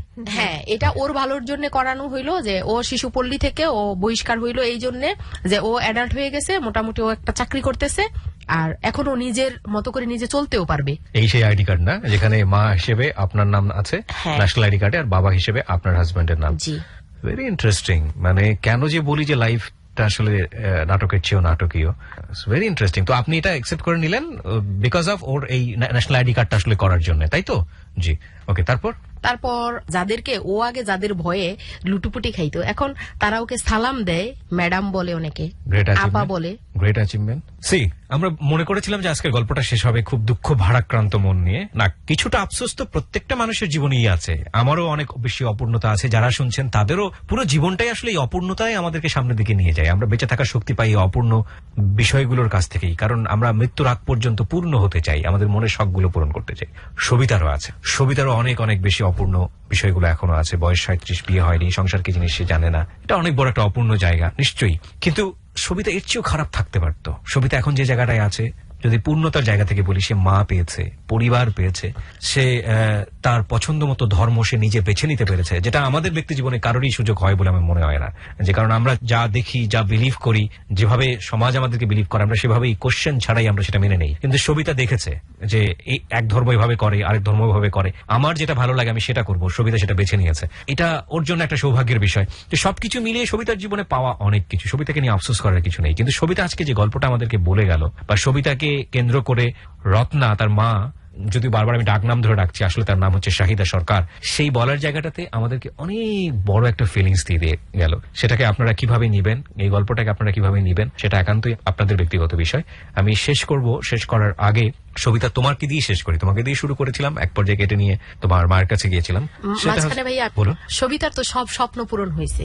ও এখন ওর নিজের টাকায় কিনা, দেখেন কত দামি কত জামা পরে, সুন্দর একটা জামা পরে হ্যাঁ, আছে, রাইট। কত দামি জামা পরে, ওর গয়নাগাটিও আছে। বাবা, যেটা আপনি বলেছিলেন প্রথম দিকে নাই। হ্যাঁ, ওর আপনার হলো আমি শুধু নাকফুল বানাই নেই, কেন নাকফুলটা ওর যদি বিয়ে ঠিক হয় তাইলেই বানাবো, এছাড়া আমি ওর নাকফুল দিব না। মানে যেটা ওর স্বপ্ন ছিল যখন হ্যাঁ, আপনি হ্যাঁ। প্রথম দিকে ওর সম্পর্কে জানছিলেন 2004 সালে, সেই স্বপ্নগুলো আপনি অনেকগুলোই পূরণ করেছেন, রাইট। যেমন ওর আপনার কানের দুল, গলার চেন, এগুলো আছে, হয়তো বা সম্ভব হইলে ইনশাল্লাহ হাতের বালা বানানো সম্ভব যদি আমাদের হয়। আর আমি তো নিম্নবিত্ত ফ্যামিলির, যেহেতু আমি এখন জব টপ করি না, আমি হাজবেন্ডের উপরে বসে বসে খাই, তারপর আমি এত বড় একটা অসুখ নিয়ে আসি। তো এখন মোটামুটি সবিতার যে স্বপ্নটা বাকি রয়েছে সেটা হইলো, আমাকে বলে ওমা 1 ফুট মাটি কিনার একটা জায়গা করতে চাই নিজের। আল্লাহ জানি না আমারে সেই সুযোগটা দিবে কিনা।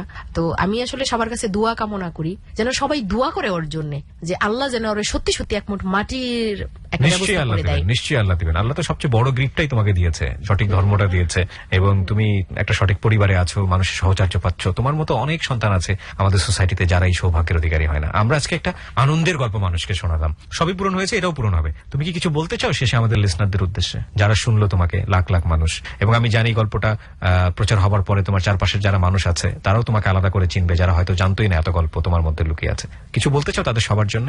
হ্যাঁ, বলতে চাই, যারা শুনছে বা শুনবে তারা শুনে যাতে সতর্ক হয়। এটা সতর্ক হয়? হ্যাঁ, কি বিষয়ে সতর্ক হবে? আমার জীবনে যা কাহিনী ঘটলো তা যাতে কোনো বাচ্চার জীবনে না ঘটে, না হয়। শেষ হলো আজকের ক্লোজ আপ প্রেজেন্স হ্যালো 8920। আমার কথাগুলো সবিতাই বলে দিয়েছে তার অগোছালো ভাষায়, হাজারটা ফিলিংস, কোটি কোটি ফিলিংস, এবং এই অগোছালো ভাষাটা অগোছালোই থাকুক, আমরা আর গুছিয়ে কিছু বলতে চাই না। আপনারা সবাই অনেক ভালো থাকুন। আজকের মতো শেষ করছি হ্যালো 8920। সবিতা ভালো থাকুক, সবিতার মতো হাজার হাজার শিশু যারা বাংলাদেশে জন্মগ্রহণ করে তারা সবাই ভালো থাকুক, এবং সবচেয়ে বেশি ভালো থাকুক শাহিদা সরকারের মতো মারা, কারণ এই মারা যদি ভালো থাকে তাহলে সবিতারাও অনেক বেশি ভালো থাকবে। শুভরাত্রি।